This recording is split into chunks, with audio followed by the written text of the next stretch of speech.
Sup, my fellas. Don't forget to leave feedback, and enjoy the story.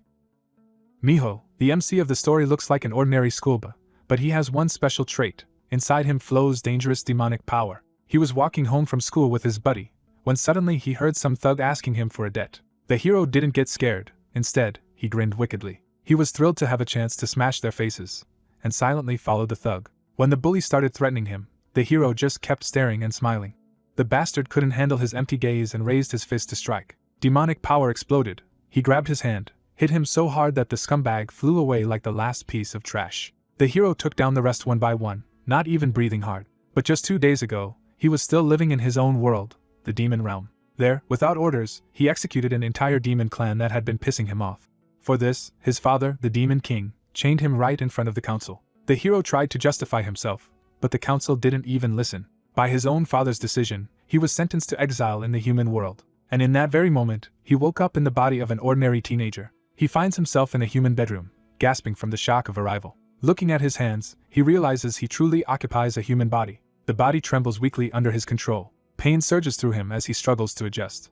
He curses as the truth sinks in that he has really fallen into the human realm. Still furious, he swears revenge on Bambi for exploiting his exile. At the same time, he is appalled by how frail and painful this human body feels. He tries to move and immediately feels the body's limitations. Standing up only confirms that he is trapped in a pitiful mortal vessel. He bitterly blames the remnants of House Hilt for dragging him to this point. Even the human atmosphere disgusts him, and he complains that breathing without demonic sulfur feels wrong. A sound at the door interrupts his complaints as someone cautiously peeks in. A girl calls out to him with desperate relief. She rushes in, overjoyed that he is finally awake.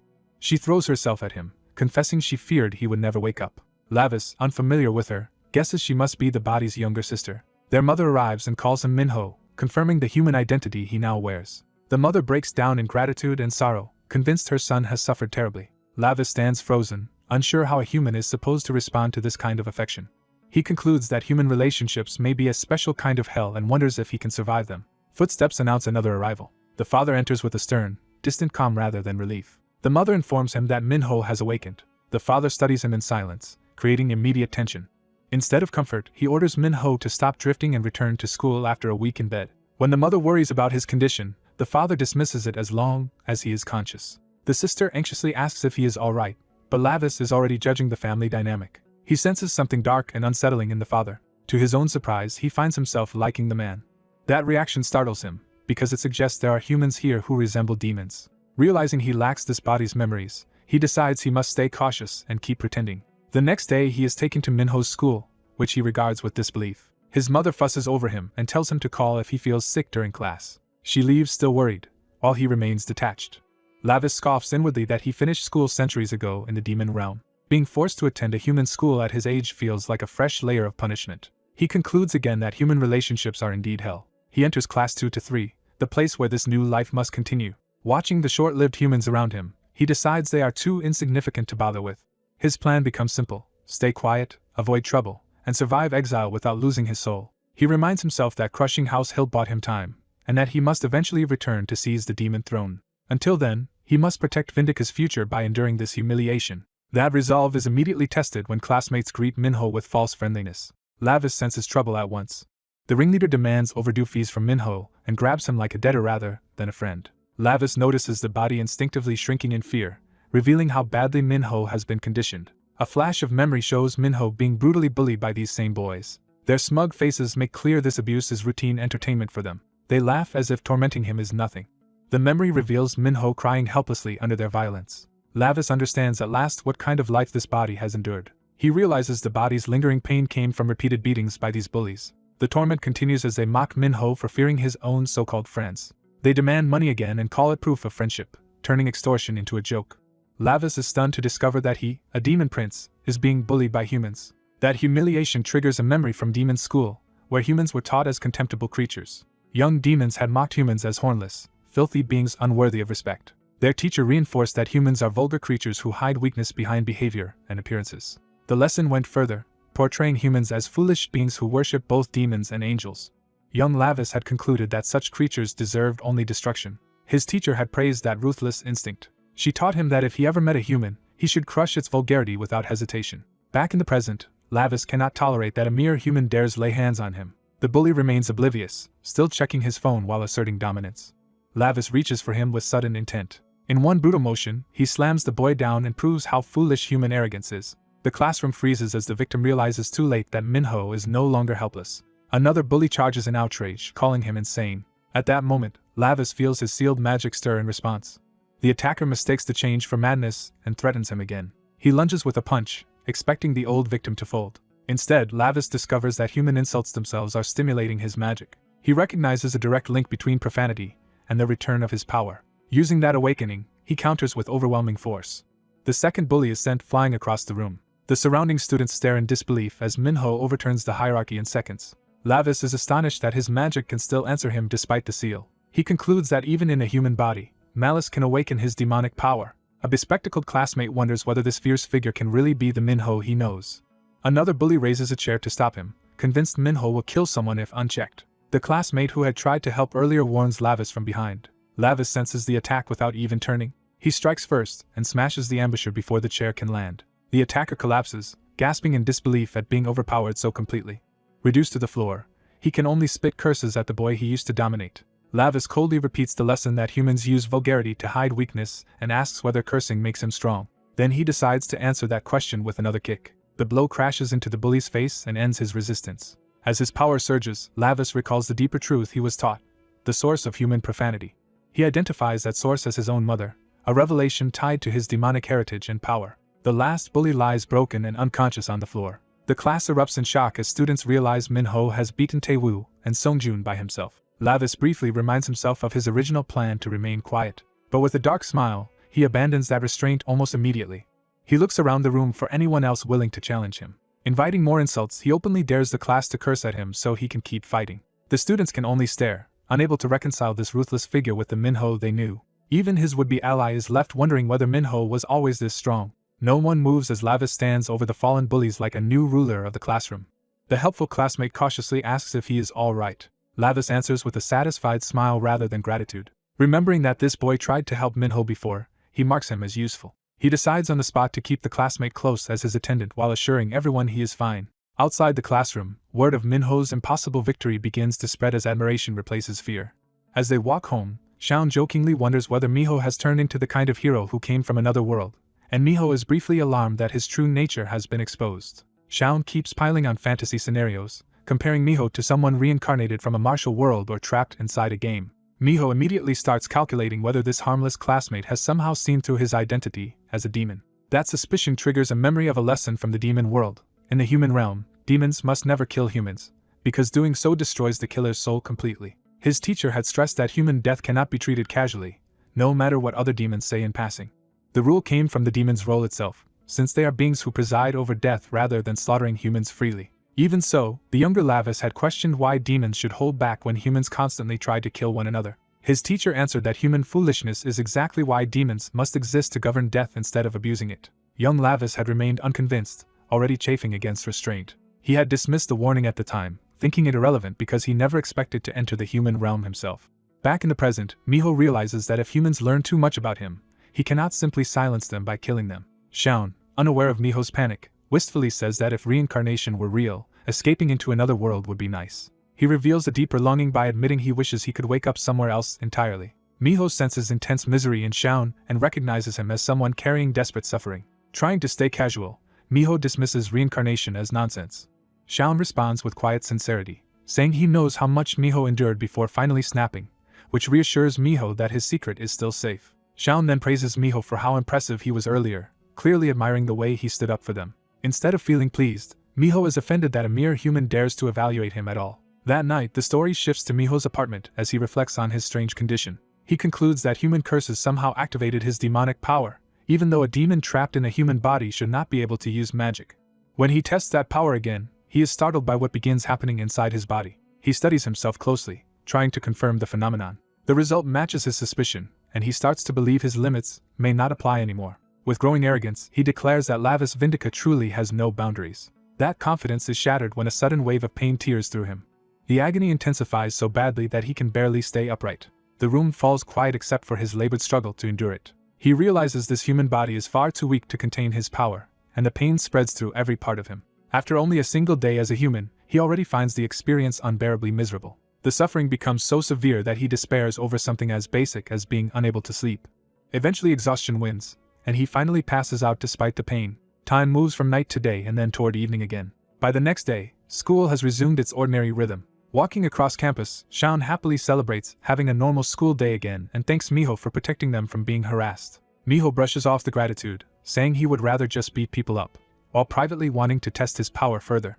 Before he can go looking for trouble, someone calls him by name. Miho turns, puzzled by the interruption. A senior confronts him and demands to know whether he was the one who laid hands on his younger brother. The senior frames it as betrayal, claiming he had been shielding Miho for almost nothing and this is how Miho repays him. Shaun is stunned by the accusation and the sudden danger.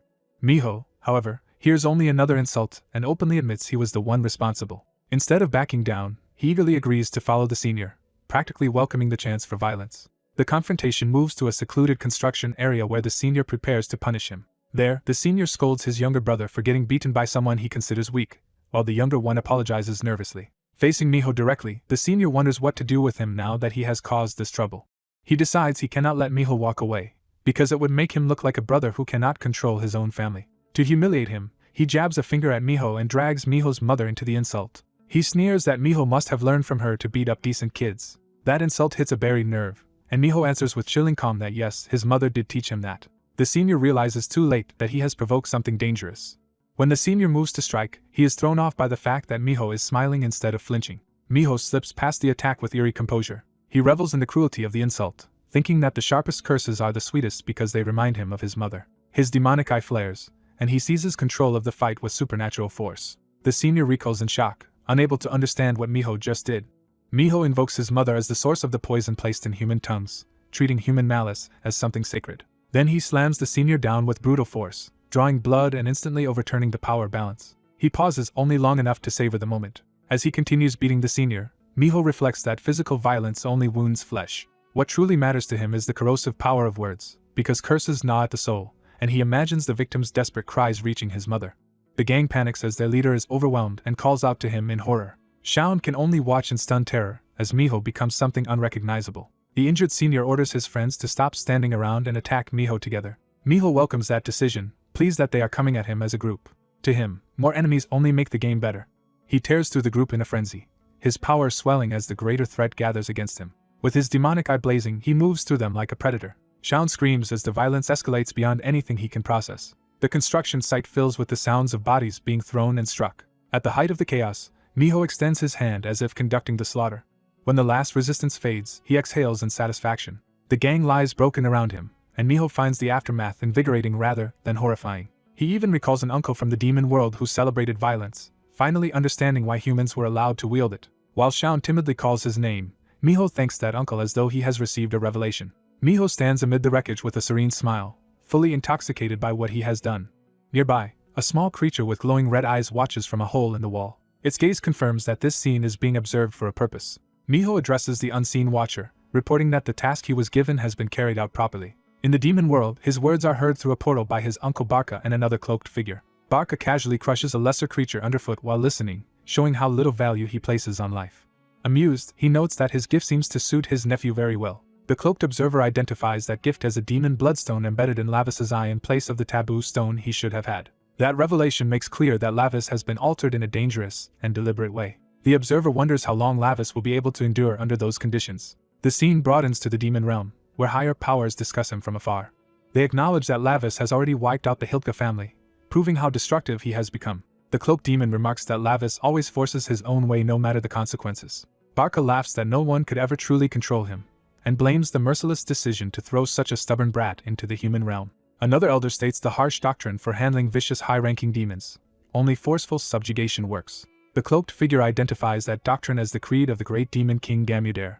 Barca adds that the human realm is where the demon world dumps its worst criminals, so Lavis was never going to adapt peacefully. He remembers Lavis as a troublesome child who grew up into exactly the kind of menace everyone feared. The cloaked figure asks whether that is why Barca gave him the demon bloodstone in the first place. Before the answer comes, the cloaked demon reports that preparations to manifest another sinner into the human realm are complete. Barca orders the summoner to show him the result. The ritual begins as black-purple power spills from the summoner's hand. That power pours into the vessel and opens a path for something to emerge. The summoner explains that now Lavis has descended to the human realm, he will inevitably come face to face with the beings being sent after him. Barca steps forward, eager to see the outcome. He reaches into the forming darkness, as if shaping it personally. The summoner and Barca combine their power, feeding the portal together. The vortex swells into a massive, violent manifestation. Watching from the human side, Miho hears Barca's delighted voice praising how exciting his nephew has become. Barca promises that Lavis will soon experience true darkness. The story then cuts back to the human world, where Shaun excitedly recounts Miho's fight over food, amazed that even Tewu fell so easily. To Shaun, the whole thing felt like watching an action movie, and he cannot hide his admiration. Miho tries to act unfazed and mocks the spicy food as unimpressive, even while tears stream from his eyes and Shaun catches him crying. Shaun teases him for ordering food that was too spicy, but Miho stubbornly insists that a demon who avoids hell is no demon at all. Their meal is interrupted when Shaun's phone starts vibrating on the table. The caller is Jin Jae-hee, and the name alone changes the mood. Shaun immediately tenses, clearly afraid of what that call means. Miho notices Shaun hesitating to answer and questions him, but Shaun cannot explain openly. Instead, Shaun claims he has just received an urgent call. He abruptly excuses himself and tells Miho to keep eating while he leaves first. Miho watches him go, suspicious that something is wrong. Left alone, he keeps eating in silence, but his attention is no longer on the food. That night, the story follows Shaun into a deserted alley. He arrives at an unmarked door, clearly heading somewhere he fears. Inside, a tattoo machine is prepared, turning the place into a site of punishment rather than art. Shaun enters a room where Jae-hee is tattooing a restrained debtor while warning him not to move if he wants to avoid more pain. She coldly explains that he should have paid on time and that his failure has only created extra work for her. When she finishes, she cheerfully announces that the punishment is complete. She admires the result on the victim's forehead with detached satisfaction. At that moment, Shaun is brought in and presented to her. He trembles as he addresses Jae-hee, unable to hide his fear. Jae-hee greets him with false warmth and calls him closer so he can inspect the debtor's mark. Under the harsh light, the lesson becomes impossible to ignore. She forces Shaun to look directly at the branded wound instead of averting his eyes. Then she asks him what the mark means, turning the scene into a test. She explains that the character means thief bastard, making the punishment both physical and public. She reminds Shaun that this man was punished for failing to repay a debt. Then she turns the real threat on Shaun by asking how their own promise is progressing. Shaun falters, unable to give the answer she wants. All he can admit is that problems keep interfering, which only sounds like another excuse. Jae-hee takes that as insolence and knocks him down, demanding to know whether he thinks this is a joke. As her men hold him in place, she mocks how slow he is to understand the seriousness of his situation. Shaun tries to shield himself, but he is helpless. Jae-hee presses the tattoo machine toward his hand and threatens to carve the lesson into him if that is what it takes. Terrified, Shaun begs her not to do it. She leans in and tells him to listen very carefully. This, she says, is the last chance she is willing to give him. She orders him to do exactly as instructed from now on. Then she adds that he must make sure everything is ready, leaving Shaun wondering in despair whether he can really carry out whatever she demands. Later that night, the sky darkens over the city as Shaun returns home with that threat hanging over him. Alone in his room, he sits at his computer and starts working frantically. He tells himself that if he does not do this, Jae-hee will act. His hands shake as he forces himself to continue anyway. The thought he cannot escape is that Jin Jae-hee will come after him if he fails. So he remains at his desk deep into the night, trapped between fear and whatever task he has been ordered to complete. Outside, the apartment building stands silent, while the danger closing around both boys continues to grow. A boy wakes in agony, realizing his body is so weak that even spicy food and minor exertion leave him feeling ruined. As the pain spreads through his stomach and shoulder, he bitterly recognizes how fragile this human body is. Furious at that weakness, he rejects the body as pathetic instead of accepting its limits. He forces himself into training and swears that Lavis Vindica will not be defeated by something this trivial. He decides he will rebuild and rehabilitate this worthless body no matter what it takes. With sheer stubbornness, he vows that pain alone will never make him submit. The scene shifts as time passes. Morning arrives at school, returning the story to ordinary life on the surface. In the hallway, Shaun stands alone with the app in his hand, too troubled to speak. He stares at the device that started all of this, weighing what it has brought into his life. Shaun admits to himself that the app is not just strange but dangerously tied to recent events. The more he thinks about it, the more certain he becomes that keeping it is risky. He recalls Jin Jae-hee calmly ordering preparations, confirming that a larger plan is already in motion. That memory hardens Shaun's anxiety into grim concentration. Cornered by what he knows, he panics over what he is supposed to do next. Minho suddenly greets him, jolting Shaun out of his spiraling thoughts. Minho notices Shaun's extreme reaction and immediately senses that something is wrong. For a moment Shaun considers asking Minho for help, but Minho's presence only reminds him how much danger that would invite. Shaun decides against involving him. He concludes that even Minho would be at risk if Jin Jae-hee became aware of him. Determined not to drag his friend into this, Shaun keeps his fears to himself. Before he can respond, Minho catches a familiar scent in the air. That scent triggers recognition just as a girl suddenly collapses nearby. Shaun realizes the fallen student is Sunji and rushes toward her. The hallway erupts in alarm as students gather and urge her to wake up. Shaun kneels beside her, trying to find out whether she is injured or conscious. Sunji can barely respond, coughing and writhing in obvious distress. Her pain spikes so violently that even Shaun recoils. Minho's eye changes as he senses demonic energy inside a human body, something that should not be possible. As adults and students rush over, the situation becomes too public to ignore. Staff carry Sunji away to the infirmary, assuming it is a medical emergency. But Minho remains focused on the supernatural trace she leaves behind. As she is moved, he spots a crest on her arm that confirms his suspicion. He recognizes it as the symbol of the Hilke family, which should never appear on a human. That impossible detail convinces him he has to investigate personally. By night, the mystery has followed him to the hospital. Outside Sunji's room, Minho arrives in disguise and finds a guard watching the door. He stops the guard before she can enter and interfere. When she explains that Sunji needs rest and cannot receive visitors, he ignores the warning. He closes the distance before she can react. Using demonic power, he erases her awareness and casts her into oblivion. The guard falls under his spell instantly. Her eyes empty as her will is overwritten. She collapses into a passive, seated stupor. With the obstacle neutralized, Minho leaves her behind and enters Sunji's room. He notes that even a faint amount of demonic power can produce this much control, though only temporarily. Satisfied the guard will stay quiet for now, he proceeds inside. Sunji notices him and immediately becomes wary. Seeing a hooded stranger at her bedside, she demands to know who he is. Instead of answering, he turns the question back on her and challenges the identity she is hiding. She reacts with anger and confusion, offended by the intrusion. Minho seizes her wrist before she can pull away or bluff her way out. His grip makes it clear this is an interrogation, not a conversation. He remains cold and unreadable while tightening control of the exchange. Exposing the crest on her arm, he demands to know why a human bears the Hilke family symbol. Sunji insists she has no idea what he is talking about. Minho warns that lies will only make what comes next worse. He presses further and demands her true identity. The pressure terrifies her so badly that she can barely breathe.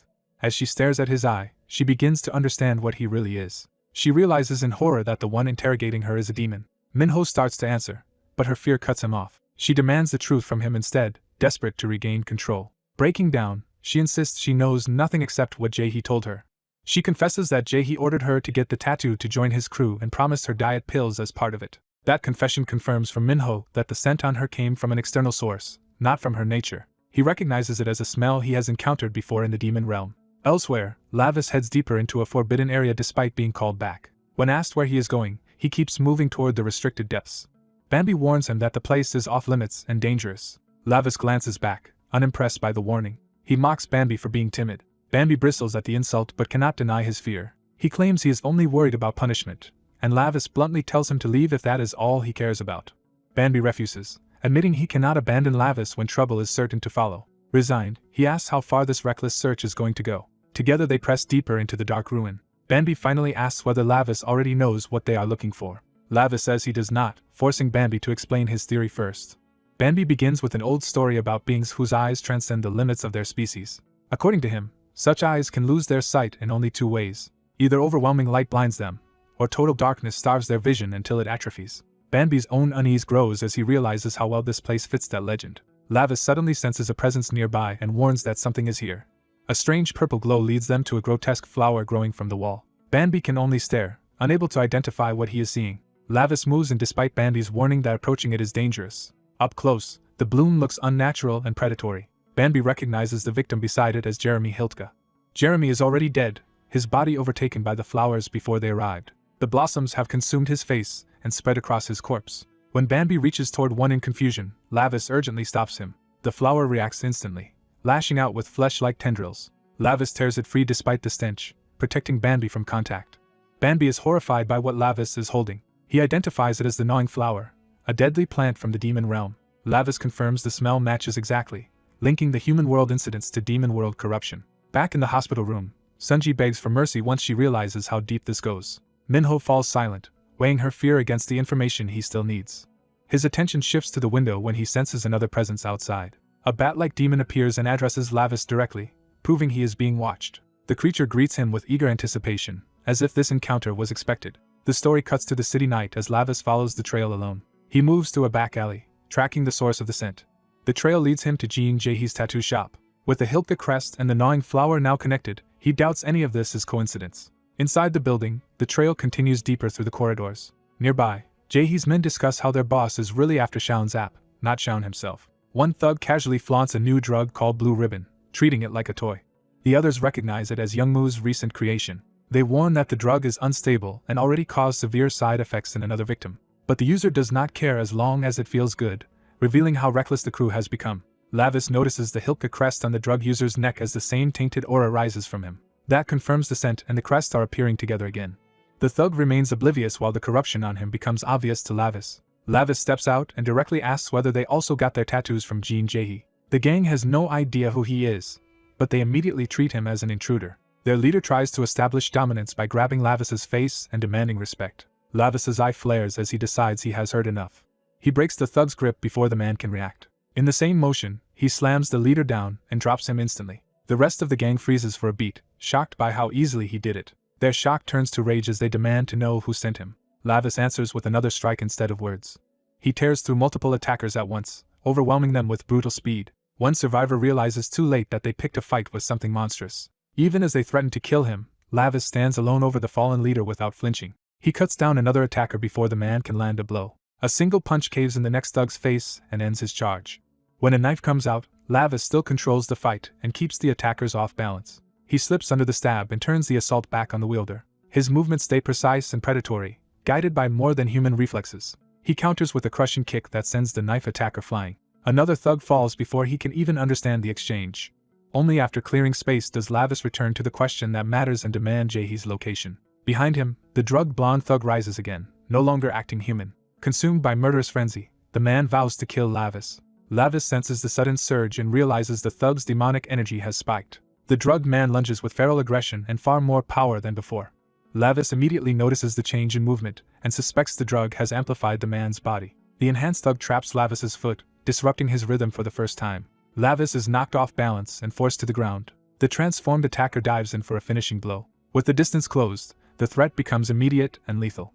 Lavis realizes too late that the opening is worse than he expected. He curses as the situation suddenly turns against him. The night hangs tense over the city as the conflict widens beyond a simple street fight. Elsewhere, Jaehee's side reports that Shaun's app is still unfinished and apologizes for the delay. Jaehee coldly notes he has heard that excuse before and makes it clear their patience is running out. The gang reports that they have caught the person who had been stealing from the Blue Ribbon supply. The captive immediately breaks down, admitting guilt and begging not to be killed. He desperately asks for one more chance and swears he will not fail again. The purple-haired enforcer answers only with cold silence as the others watch. He reaches for the blue roses that symbolize the stolen product. He strips the flowers from their container as if preparing a punishment. The bound thief realizes what is about to happen and freezes in terror. Even then, he keeps pleading for mercy. His panic turns into outright horror when he understands there will be none. Without changing expression, the enforcer raises the blue roses to use them as a weapon. He swings the flower bundle down on the helpless man with brutal force. The blow destroys one of the captive's eyes. The black-haired woman flinches, disturbed by the cruelty unfolding in front of her. Blinded and sobbing, the victim begs to be saved. The enforcer lifts the bloodied flowers again, intent on finishing the lesson. Blood splashes across the room as the beating continues. The man's screams confirm the punishment is still going on. He collapses in agony, still shrieking as the attack ends. Standing over the ruined body, the enforcer declares that there are no second chances here. He makes sure everyone present understands that failure will be punished the same way. The black-haired woman stays silent, shaken but obedient. Inside her head, she hears a harsher command pressing her to stop hesitating. The memory of the enforcer ordering her to bring him the goods resurfaces and tightens her fear. She quickly submits and says she understands. Later that night, the scene shifts away from the execution. Walking outside, the woman panics that she will be next if things keep going wrong. Unable to solve it herself, she frantically tries to reach Lim Shaun by phone. At last, the call starts ringing on his end. Lim Shaun notices the incoming call while working late at his computer. He senses something is wrong and stops what he is doing. He grabs the phone before it can keep ringing. Cautiously, he answers. Instead of the caller he expected, a bloodied man addresses him by name. The caller reveals he is at Jean Jaehee's tattoo shop, surrounded by bodies, and says the younger ones there are out of control. Lim Shaun is thrown off by the bizarre situation. A calm black-haired young man takes over the call and asks whether Lim Shaun knows Jean Jaehee. Hearing that name shocks Lim Shaun, and he demands to know how the stranger knows it. The caller explains that Jaehee's name was displayed on the phone and asks where he lives. Lim Shaun suspects the gang has already reached him, but the caller denies that. The young man says he came to find Jean Jaehee for his own reasons and confirms he is currently at the tattoo shop, though Jaehee is absent. That answer makes the caller pause when he notices something nearby. A strange white cat appears on the stairs and catches his attention. Back on the other end, Lim Shaon urgently warns Minho not to get involved and says he is coming immediately. Minho is distracted from the call by the cat's presence. He ends the call and focuses on the animal instead. The cat keeps playing innocently with the bell, as if it belongs there. Then it abruptly stops and turns toward him. Minho addresses the cat directly, convinced it is not ordinary. He grabs it without hesitation to test his suspicion. Holding it at eye level, he asks whether it can understand him. He forces the issue with demonic power, demanding that the creature make itself understandable. The cat instantly submits under the pressure. Minho notes that this is the third suspicious creature he has encountered in as many days. He demands to know what it really is. The cat reveals that it is a monitor from the demon realm sent to the human world to watch prisoners in secret. It explains that it had been observing Minho because he is supposed to be the demon Lavis, though it privately doubts how weak he seems. The monitor admits it does not know how he noticed it, and Minho bluntly answers that it was being far too obvious. He points out that a cat standing on 2 legs is not exactly subtle, and the creature sheepishly realizes its mistake. Deciding the monitor itself is not worth further interrogation, Minho shifts targets. He commands the creature's master to reveal himself. The order travels through the monitor's eyes like a magical summons. Far away, the command reaches a horned demon lounging in an ornate office. That demon, Bambi, is amused that Minho traced him so quickly. Minho immediately confronts Bambi and demands to know whether this whole setup was his doing. Bambi dodges the accusation with teasing familiarity instead of a straight answer. Minho presses him and asks what scheme he is running this time. Bambi keeps playing innocent and pretends he has done nothing. Minho drops the accusation for the moment and asks a more practical question. He wants to know whether a prisoner should normally be able to use demonic power in the human world. Through the monitor, Bambi answers that there are exceptions to every rule. He refuses to explain fully, saying Minho will understand soon enough. Minho instead brings up a stronger clue, the scent of the devouring flower lingering in the human world. He reminds Bambi that Bambi smelled it before too, and points out that this forbidden flower should not exist here at all. Bambi admits the demon realm authorities already know the Hilt family's influence has spread into the human world and that some of them survived. Minho realizes this means the Hilt family may still have active forces in the human world. Bambi confirms his concern with a pleased little laugh. He says the human world has become a breeding ground for overlapping conspiracies. Rather than worrying, Bambi decides this is convenient and tells Minho to wipe out the remaining Hilt forces while he is already there. Minho rejects the order and demands to know what Bambi is really talking about. He presses the monitor for more answers as Bambi stays evasive. The monitor can only meow helplessly once the connection becomes useless. Minho's patience snaps at being stonewalled. He curses the situation, frustrated by how little he has learned. The night hangs quiet again for a moment. Elsewhere, Jae-hee grows more anxious when Lim Shaon still does not answer. She fumes that he has ignored her at the worst possible time. Her irritation hardens into a grudge. Then her phone lights up with a call from Jae-hee's own number. At a gaming office, Lim Shaon answers, only to be urgently summoned by Jae-hee's side. Jae-hee orders her people to gather because they are going to capture Lim Shaon. The story briefly slips into Lim Shaon's memory. Back with the monitor, Minho asks whether it knows a lot about the human world. The creature says it receives regular updates and has decent detection abilities because it rotates among prisoners. Minho immediately orders it to return to its original form. When it hesitates, he threatens to do the transformation himself. Terrified, the creature obeys at once. The cat transforms into a tiny blue-haired demon girl. She presents herself meekly before Minho. Minho judges that she looks weak, but still assumes Bambi sent her for some purpose. He asks for her name. She admits she has never had one of her own. Minho names her street, telling her never to forget that he picked her up from the street. The gift of a name overwhelms her. She accepts it with shining devotion and thanks him for naming her. Minho immediately puts her to work and orders her to tell him everything she knows about the human world. As they begin, the city hums around them. At the same time, Lim Shaon gasps as a terrible realization hits him. He understands that Minho is in danger and regrets not refusing involvement from the start. He runs through the city as fast as he can. While running, he remembers the moment he won the app competition.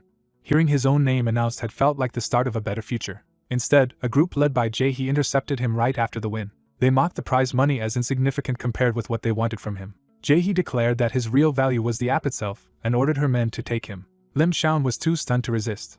His celebratory flowers fell and shattered as he was seized. He was forced into their van and taken away. Inside, the purple-haired enforcer told him to stop trembling because this was only a business deal. They showed him a suitcase full of cash and demanded he hand over the app he created. Lim Shaon refused, insisting he had not built it to sell. The enforcer remained calm, already certain Lim Shaon would give in. He dismissed Lim Shaon's refusal as naive self-deception. Remembering that moment still fills Lim Shaon with dread, but the memory also hardens into determination. He pushes himself to run faster, desperate to stop Minho from meeting Jae-hee. In his rush, he collides with someone on the street. He starts to apologize automatically. Then he looks up and realizes he has run straight into danger. Two of Jae-hee's men recognize him at once and are pleased they found him without searching. Lim Xiaon freezes, knowing he is trapped. Jae-hee and the rest of the group close in around him. Jae-hee tells him his resistance is over. His cry is swallowed by the night as they seize him again. Back at their base, they inform him that from now on his only job is to manage the app for them, and failure means lifelong captivity. Lim Xiaon tries to protest, but panic chokes the words. Jae-hee warns that they will be monitoring him constantly, so escape or sabotage will be useless. Under guard in front of a computer, he can only weakly deny what is happening. For a moment, he feels as if his life is already over. Outside the room, Jae-hee's men question whether such a timid-looking developer is really worth all this trouble, and explain that they need his work to distribute Blue Ribbon. They identify the app they stole from him as "I'm here."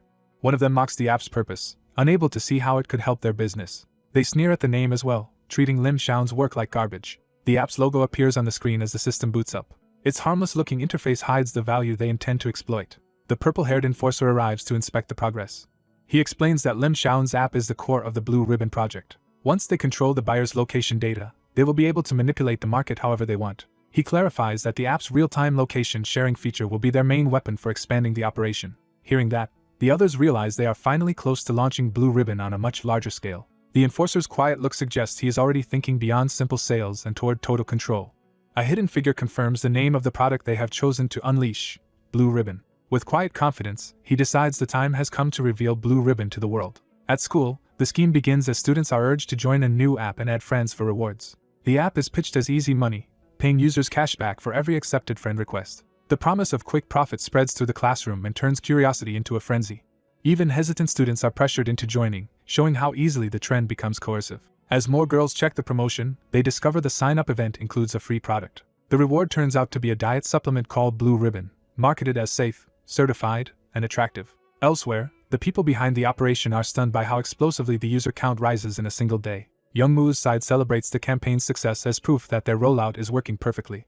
But the mood shifts when the damaged tattoo shop is brought up again, and they admit the culprit still has not been identified. Youngwoo is baffled when he hears the security footage seems to show a bat at the scene. The footage only deepens the mystery, because the creature appears to stare directly into the camera. When Youngwoo demands other angles, his men can offer no better explanation. Another recording makes the intruder look like a rat instead, turning the evidence into nonsense.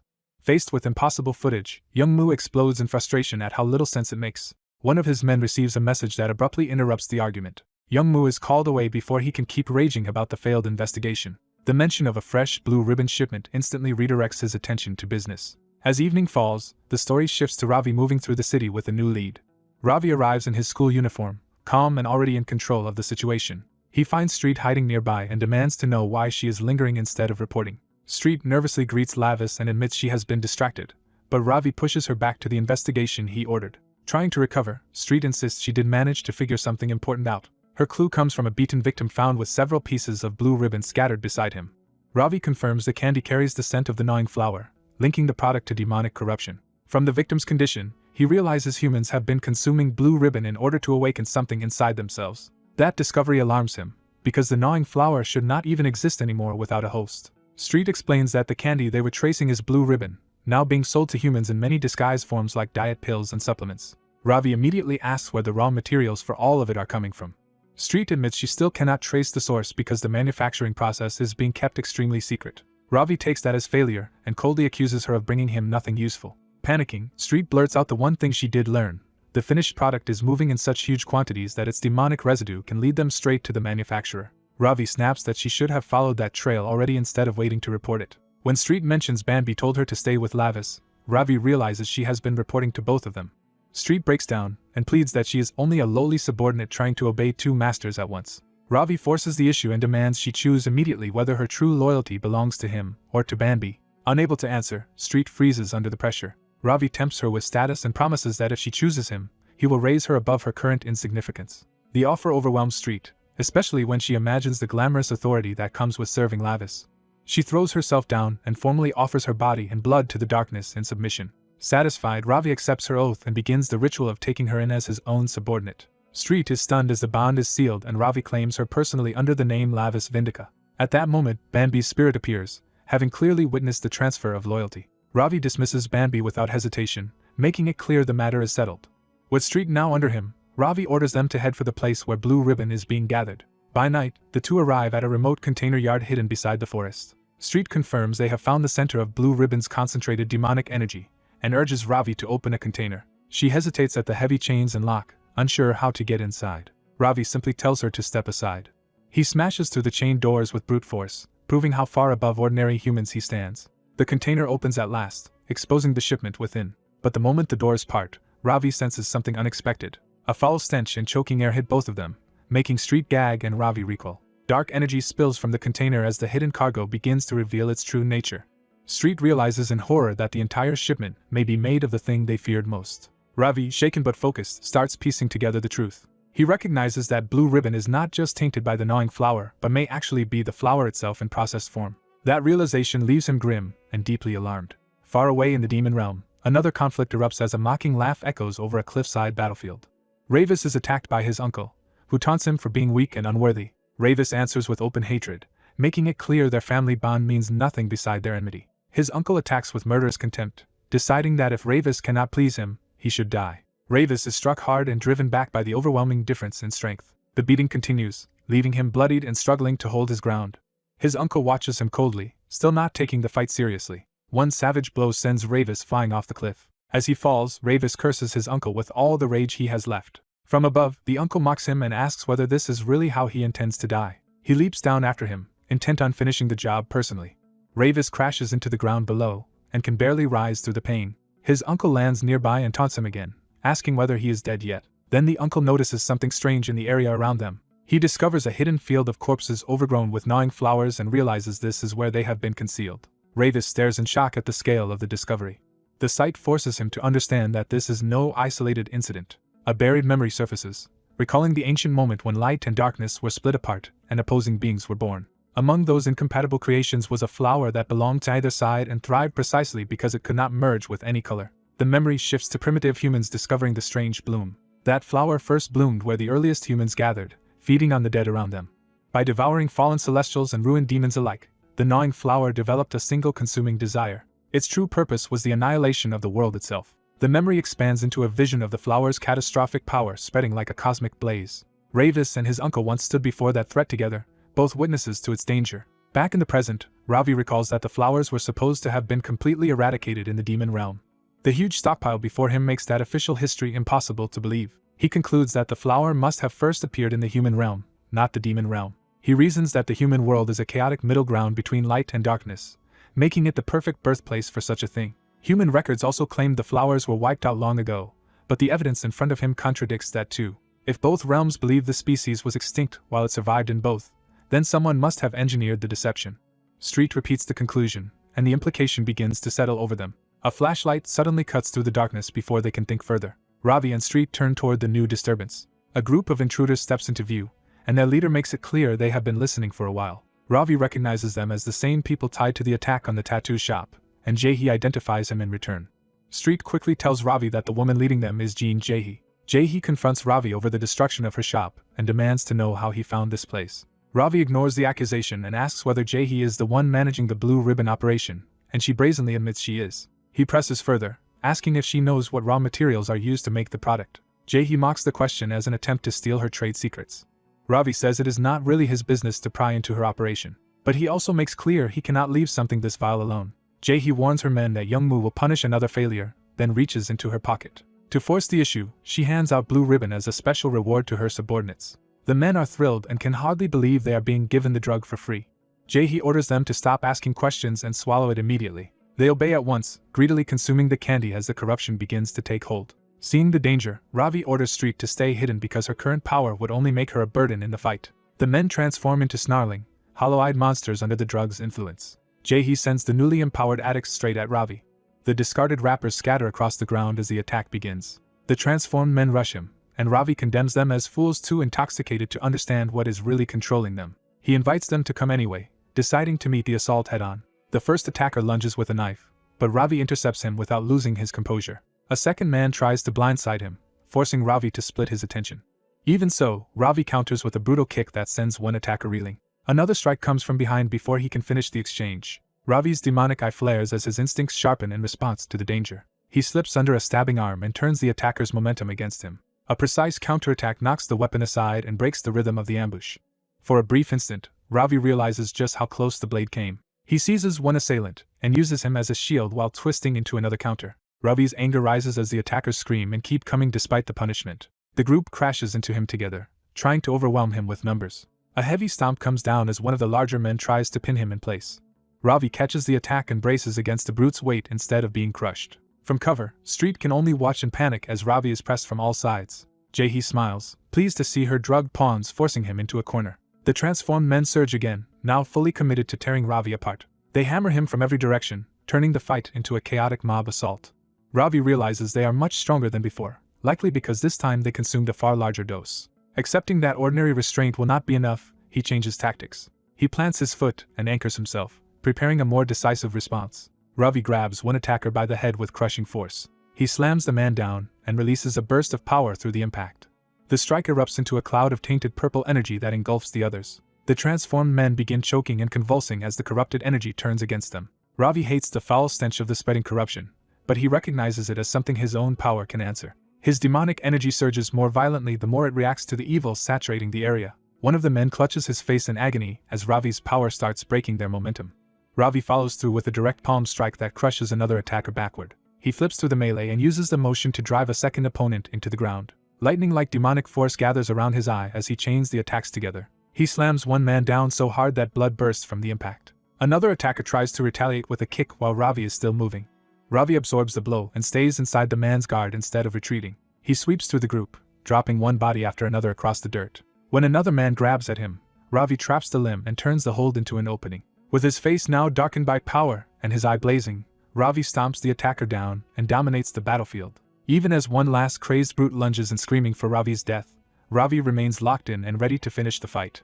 The black-haired boy opens the fight by crushing one thug's face and overwhelming him before the man can react. He keeps moving through the group alone, leaving another attacker reeling as the others realize brute force is failing. Without slowing down, he drives into a larger opponent and folds him over with raw power. As his strange eye flares, he commits fully to the assault and releases even more force. The big man is slammed into the ground, proving the boy can overpower enemies who should have outmatched him. Watching from the side, one of the gang members is shaken by how impossible this is for a single person to do. The boy lowers his head for a moment, gathering himself as the unnatural power in his eye crackles. The witness's fear deepens as the boy's presence starts to feel less human than monstrous. A dark, ghost-like aura rises behind him, turning the battlefield into something supernatural. The terrified onlooker can only wonder if the boy is some kind of ghost rather than a normal fighter. His glowing eye becomes the center of that inhuman pressure, confirming that something beyond ordinary strength is at work. Elsewhere, a formal ballet competition is underway. A young ballerina named Yuri performs alone on stage before a full audience. Her poised entrance suggests a major chance to prove herself. At the same time, Yuri's mother is reminded that Yuri is the daughter of the famous Kan Hyun-ju. The speaker flatters her by saying Yuri's talent was enough to place her in a top ballet company. Two men enter the private room and identify the woman as one of their important clients. She immediately pushes back, furious that strangers have barged into such an exclusive place. The pink-haired man answers her contempt with mock politeness and presents a bulk delivery of blue ribbon. The woman is caught off guard by the sheer amount, and by the fact that they brought it here in person. Seeing the jar, she recognizes exactly what they are talking about and grows uneasy. The dealer reassures her that his side controls production and distribution, so she should stop worrying. Even so, she hesitates and finally asks whether what she has done is truly safe. The dealer mocks her for asking that only after she has already gone this far. He reminds her that she already fed plenty of the drug to her daughter before sending Yuri onto the stage. On stage, Yuri's body begins to react violently even as she tries to continue dancing. She forces herself through the routine on point, but the strain is clearly no longer under control. Watching from the room, her mother realizes too late that something is going wrong and calls out to her. Yuri's face and body show severe side effects as the drug overtakes her mid-performance. Her arm jerks unnaturally, signaling that the performance is turning into a medical disaster. The dealer coolly notes that the mother must have been in a hurry and overdid it. As Yuri loses control completely, he demands to know how much of the drug her mother fed her. The mother panics and begs Yuri to stop, but she can no longer reach her. Yuri's body twists through one last distorted movement instead of a graceful step. She crashes to the stage floor in front of everyone. The audience erupts in confusion, unable to understand why the dancer suddenly collapsed. From the hall, the scene looks like a public catastrophe rather than an accident anyone can explain. Back in the room, the mother is horrified as the consequences become undeniable. She turns on the dealers in rage, accusing them of lying when they promised there would be no side effects. The pink-haired man coldly answers that safety only applies when the recommended dosage is followed.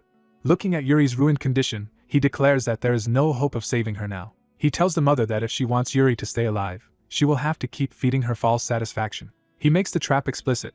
Yuri will no longer be able to live even a day without blue ribbon. The mother breaks down, not over guilt, but over the money and effort she poured into making Yuri a success. The dealer smiles, pleased by how completely she has been cornered. He leaves her bent over in despair with the drug jar sitting between them like a contract already signed. Then his phone rings with a call from Jean Jae-hee. He checks the screen, mildly annoyed by the interruption. At first he does not understand what he is being shown. On the video call, Jae-hee apologizes nervously to Youngmoo. The black-haired boy steps into view and directly asks if Youngmoo is the one making Blue Ribbon. Youngmoo is stunned that the caller has reached him so directly. The boy confirms that he has found the right person. Youngmoo demands a better look at him, sensing something important. He adjusts the phone to study the boy more carefully. After recognizing the urgency, he abruptly excuses himself from his current business. The story returns to the nighttime clearing where the earlier fight took place. Standing among the bodies he has dropped, the boy begins explaining why humans fall into drugs at all. He says addicts are arrogant enough to believe they can use poison without becoming dependent on it. In his view, they cling to drugs because they have nothing real to believe in.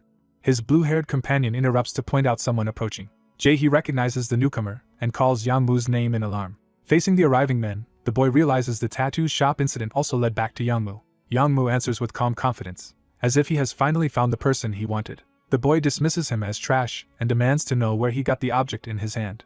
Youngmoo replies that such a thing should have been impossible for an ordinary human to obtain. That wording makes Youngmoo pause and reconsider what kind of being he is facing. He starts to suspect the boy may not be human at all. The scene abruptly shifts to Youngmoo's past, in a filthy room littered with pills and empty containers. As a child, Youngmoo found his addict father collapsed on the floor and still begging for more drugs. He tried to rouse him, still calling him father despite the neglect. The man looked dead enough to terrify him. Young Youngmoo wondered if his father had finally died. He saw only a junkie who had wasted his life and seemed to be ending it the same way. For a brief moment, the boy considered what his own future would become if the man really died there. But his true fears surfaced immediately. Without his father, he would lose access to the drugs he craved. Even the dying man's body became secondary to Youngmoo's panic over how he would get another fix. At that moment, the father's eyes lit with an unnatural purple glow. The boy froze as the impossible unfolded in front of him. When the father moved again, Youngmoo realized he had not simply come back to life. A shadowy being appeared over the father and asked whether this man's death truly brought Youngmoo sorrow. Youngmoo could only stare, trying to understand what was speaking to him. The entity offered a bargain, saying it could return the man if that was what Youngmoo's sorrow desired. Youngmoo rejected the premise outright, laughing at the idea that he would mourn such a father. He admitted the truth. He did not want his father back, only the drugs his father provided. The entity accepted that answer without judgment. Instead, it told him to feed his father's corpse to a strange creature called the gnawing flower. It promised that by doing so, Youngmoo would form a covenant and gain what he desperately wanted. The being added a condition of loyalty, warning him against betrayal or denying the flower. Its command was simple and absolute: kill anyone who did. The flower itself bloomed in his hand like a living contract. Youngmoo accepted it with ecstatic devotion. Armed with the flower, he turned that new power on his father's body. Back in the present, Youngmoo bristles at being called a mere human. The black-haired boy notes that such certainty means Youngmoo must worship something. Youngmoo confirms it and says that being gave him a new life. The boy immediately understands that Youngmoo made a pact with a demon. He pities both Youngmoo and the being he serves, whatever trash they have chosen to believe in. Youngmoo takes that contempt as an unforgivable insult to his god. He orders his men to seize the boy at once. The blue-haired girl complains that another fight is starting before the last one even settled. The boy decides to stop playing around and end the confrontation quickly. He vanishes into motion before the others can follow. Elsewhere, Yuri is being rushed away in an ambulance. Even with his daughter dying, her mother clutches the drug jar and thinks first about how profitable the launch has become. At the street level, the app tied to the drug is spreading Blue Ribbon rapidly among students. Dealers celebrate that the app is making nationwide expansion easy. Their greed grows so quickly that they start joking about becoming a global operation. Other associates boast that Youngmoo has already opened routes into China and Japan, treating him like a criminal prodigy. But the young man behind the app sits in silence, unable to share their excitement. He realizes with horror that the system he built is the reason the drug is spreading this fast. Overwhelmed by guilt, he silently begs for someone to stop what he started. Back in the clearing, one of Youngmoo's men is cut down before he can matter. Jae-hee points out that the enemy is no longer acting like a normal human at all. The boy asks calmly when the real opponent plans to step in. Youngmoo answers only with a hardening expression. Inside his head, the demon's command repeats, pressing him to deny nothing and kill. That order takes hold, swallowing his hesitation. He tightens his hand around Blue Ribbon, linking the drug to the power driving him. Submitting completely, he vows obedience to Lord Bauer Hilt. Jae-hee desperately warns that this is no ordinary high schooler and may be tied to the creators of the new drug. The boy is briefly thrown by the suggestion that he himself could be mistaken for part of the drug operation. Youngmoo uses that instant to launch a direct attack. The boy senses the strike at the last possible moment. He blocks, but the impact proves Youngmoo is far stronger than the earlier thugs. Yang Mu keeps pressing with relentless speed and force. The boy recognizes that this opponent is on an entirely different level. Yang Mu demands to know how the boy can keep blocking and asks if he too received a blessing from the same power. He reveals the depth of his fanaticism by insisting that the being behind his power is his god alone. While defending himself, the boy pieces it together from the flower and the foul aura surrounding Yang Mu. He names the demon outright as Bauer Hilt. Hearing that name from someone else shocks Yang Mu and enrages him further. The boy uses the opening to mock both Yang Mu and the pathetic god he chose to trust. Yang Mu explodes, screaming that no one may insult the being who took pity on him. The boy twists the knife by saying pity is exactly what Bauer Hilt must have felt for someone so pathetic. That humiliation breaks whatever restraint Yang Mu had left. He throws himself into a frenzied assault, trying to crush the boy with sheer violence. Even under the barrage, the boy keeps his guard and notes bitterly that Bauer Hilt has risen high while hiding. A sudden flash of blood and violence triggers a memory of the demon's past rampage. He recalls a time when Bauer Hilt slaughtered others while one man fled alone. That fleeing survivor was someone the boy has not forgotten. Remembering it, the boy's expression turns savage with recognition and hatred. He accuses Bauer Hilt of living like a king now and demands to know where the demon is hiding. Yang Mu can only answer with blind fury, defending the demon's name. Driven by worship and rage, he surges forward with even more monstrous force.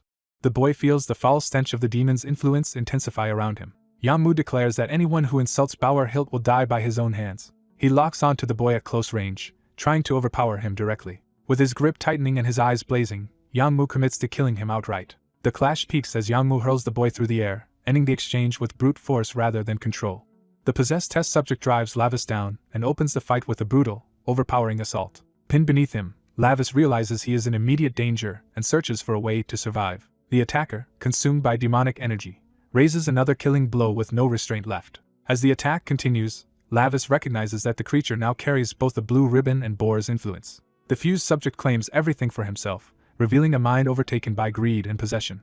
Lavis understands the subject has lost all reason and truly intends to murder him. The berserk subject roars and slams into Lavis again, forcing a pained gasp from him. Watching from hiding, the blue-haired demon girl panics and fears Lavis is about to die. The monster presses the advantage and mocks Lavis for reaching his limit in a human body. She desperately thinks that if Lavis still had access to his true demonic power, this would not be happening.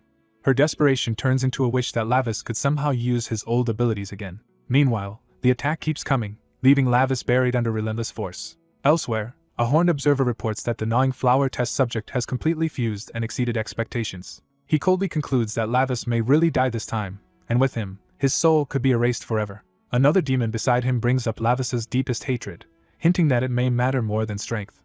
The observer dismisses the question with dry sarcasm, while the other demon teases him for showing his thoughts too clearly. The observer falls silent, annoyed by the interruption. The seated demon answers with one word that matters to Lavis most: filth. He explains that Lavis is a misophobe who cannot endure anything dirty. Back in the fight, Lavis suddenly catches the attacker's hand instead of being crushed by it.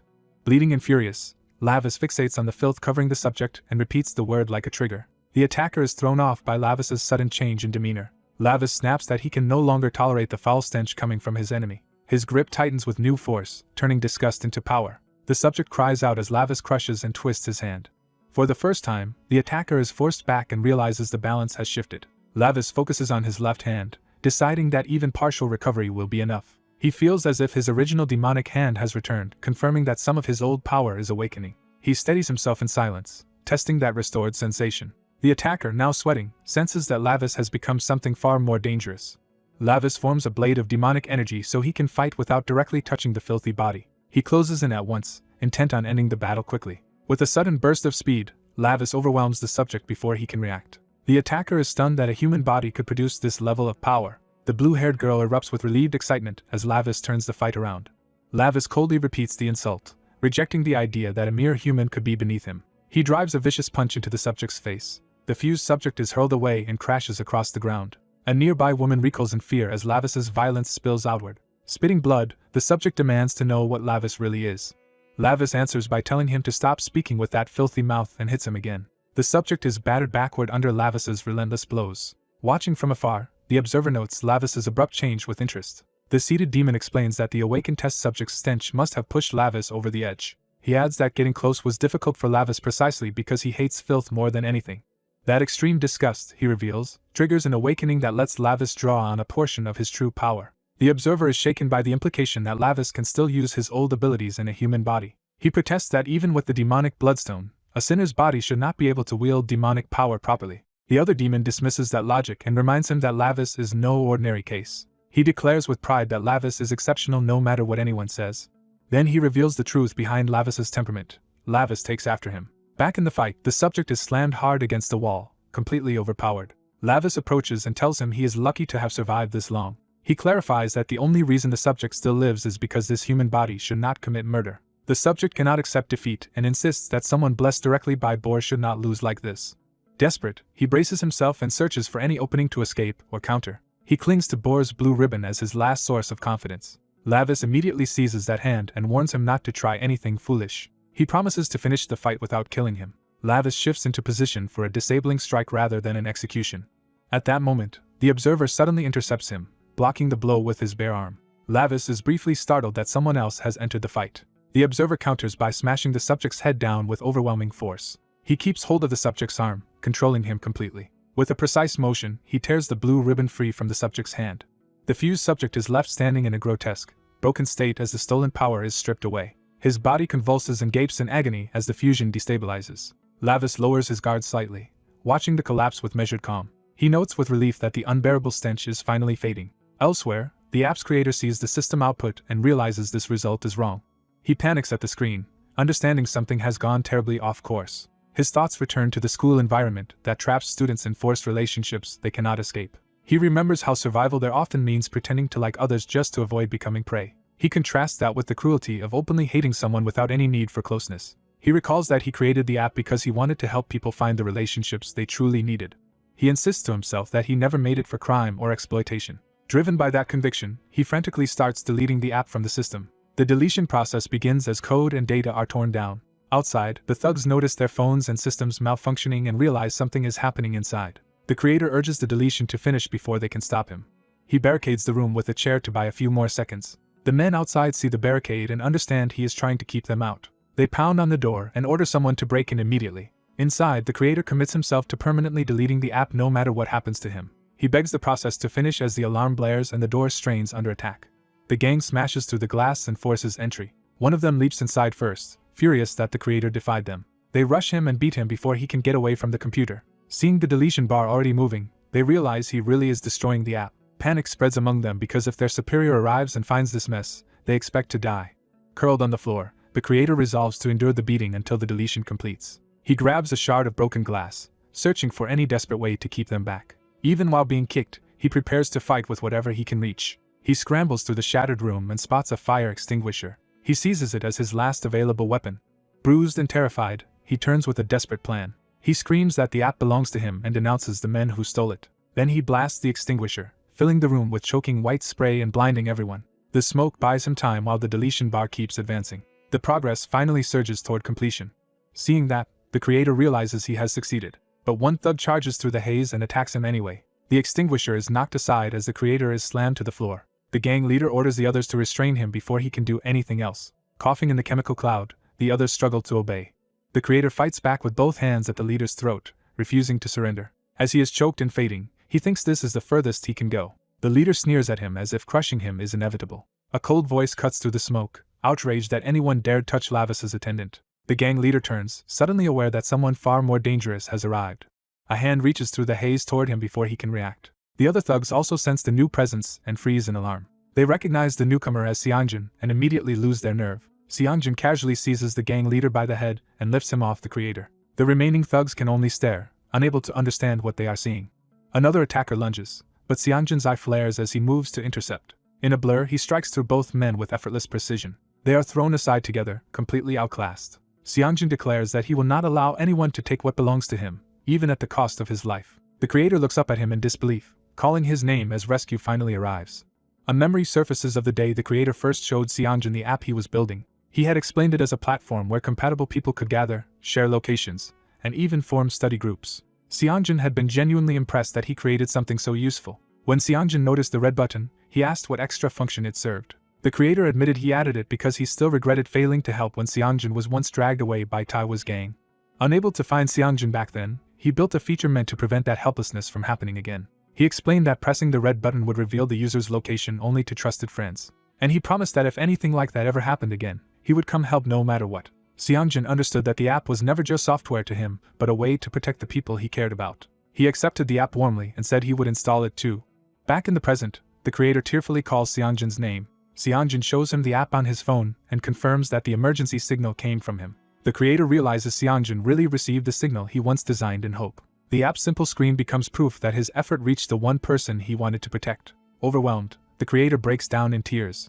He thanks Seongjin through sobs for coming. Still kneeling amid the smoke and fallen thugs, he repeats his gratitude with all the relief he has left. Elsewhere in the alley, the blue-haired demon restrains a woman who struggles and demands to be released. The demon girl keeps her under control, refusing to let her interfere. When Lavis and the creator arrive, the demon girl immediately calls out to him.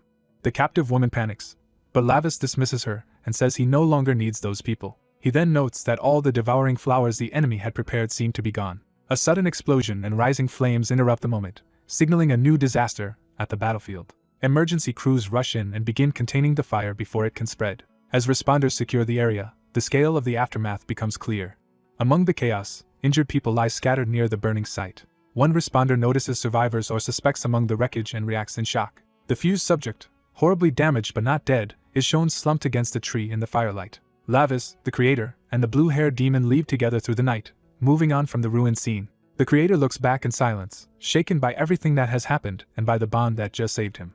A blue-haired demon girl waits in high spirits, unaware of the tension building around her. Lavis begins to suspect that Uncle Vamber has been using him for his own ends. He hardens his resolve and decides he will confront that manipulation when he returns. Back in the city, concern shifts to whether the injured boy should be taken to a hospital. Miho treats Lavis's injuries while Lavis dismisses the pain as merely irritating. Miho admits he only hit the emergency signal as a precaution and is surprised Lavis truly came for him. Lavis starts to explain, then realizes what Miho is referring to. When Lavis tries to pass off his arrival as chance, the blue-haired demon cuts him off before he can lie. She presses him to admit that coming to Miho was not an accident at all. Elsewhere, Lavis and the demon girl force a captured thug to guide them toward the gang's hideout under threat of ending him like the last one. The thug assumes Lavis is going this far because Lim Shaun is his friend. Lavis learns the gang also has Lim Shaun and realizes that explains his absence from school. When the thug demands the real reason, Lavis simply triggers the thug's panic alarm. The alarm confirms the thug has been trying to call for help. The demon girl insists Lavis must never reduce this to coincidence, because that is not how human bonds work. She challenges him to admit he is not just passing through the human world for a year or two. She points out that Miho already sees Lavis as someone who came to save him. Miho then asks who the strange companion is, and Lavis casually introduces Street as his subordinate. That word jolts Miho, who starts connecting Lavis's sudden changes to something far more dangerous. He confronts Lavis directly, saying his impossible transformation and bizarre subordinate make no normal sense. The realization terrifies him before he can even finish the thought. Miho convinces himself Lavis must have joined some criminal organization, exactly what he had feared. Lavis decides he cannot keep hiding the truth any longer. He openly reveals that he is Lavis Vindika, son of the great demon king from the demon realm. Miho is left completely stunned by the confession. Lavis matter-of-factly says that since Miho knows now, he will have to help with Lavis's work from here on. Miho rejects the claim as obvious nonsense. He tries to steady himself, but the absurdity keeps piling up. His panic spikes again when the cat in the room suddenly demands attention. Too tired to explain himself, Lavis orders Street to handle the explanation.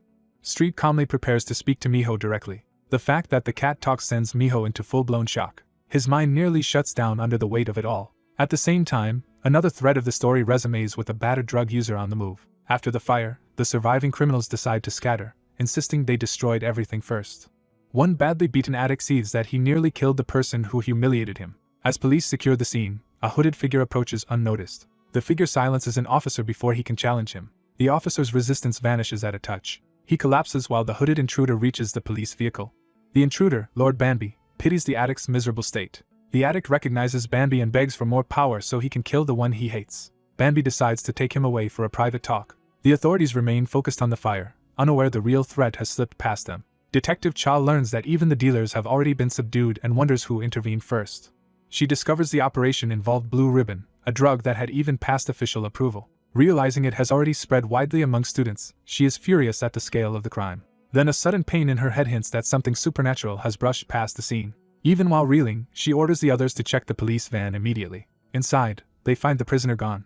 Detective Cha realizes the addict has vanished right under their noses. The trail leads away from the scene toward an abandoned building in the mountains. Inside that ruin, the addict kneels before Banby and begs for one more chance. He promises that if Banby gives him more drugs, he can kill the enemy he failed to defeat.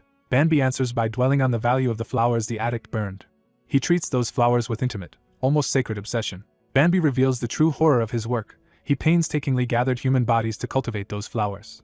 To him, the addict's betrayal proves humans are worthless and untrustworthy. The addict keeps begging, still obsessed with revenge and more drugs. Banby's patience finally snaps. He attacks with brutal precision instead of granting the request. Banby destroys the addict's eyes with flower growth, turning his own obsession against him. The addict collapses screaming in agony. Banby coldly reminds him of the blood oath he once swore. He demands the addict prove his final loyalty through the very flowers growing from his body. Back in the city, the night continues as if nothing has changed. Meanwhile, a desperate woman searches an office for a hidden coin wallet, determined to survive by fleeing with it. She cannot find it and starts to panic. She explains she went to the office only to find police already there. A knife-wielding man appears, saying he came just in case she would return. She recoils, unable to understand what he has become. The man blames her for what was done to his forehead and begs for more blue ribbon. She realizes he overdosed on his own and calls him insane. She grabs broken wood to defend herself. As she swings, she is already cursing the nightmare closing in on her. He counters with the knife and cuts into her side. Both of them crash apart, wounded and shaken.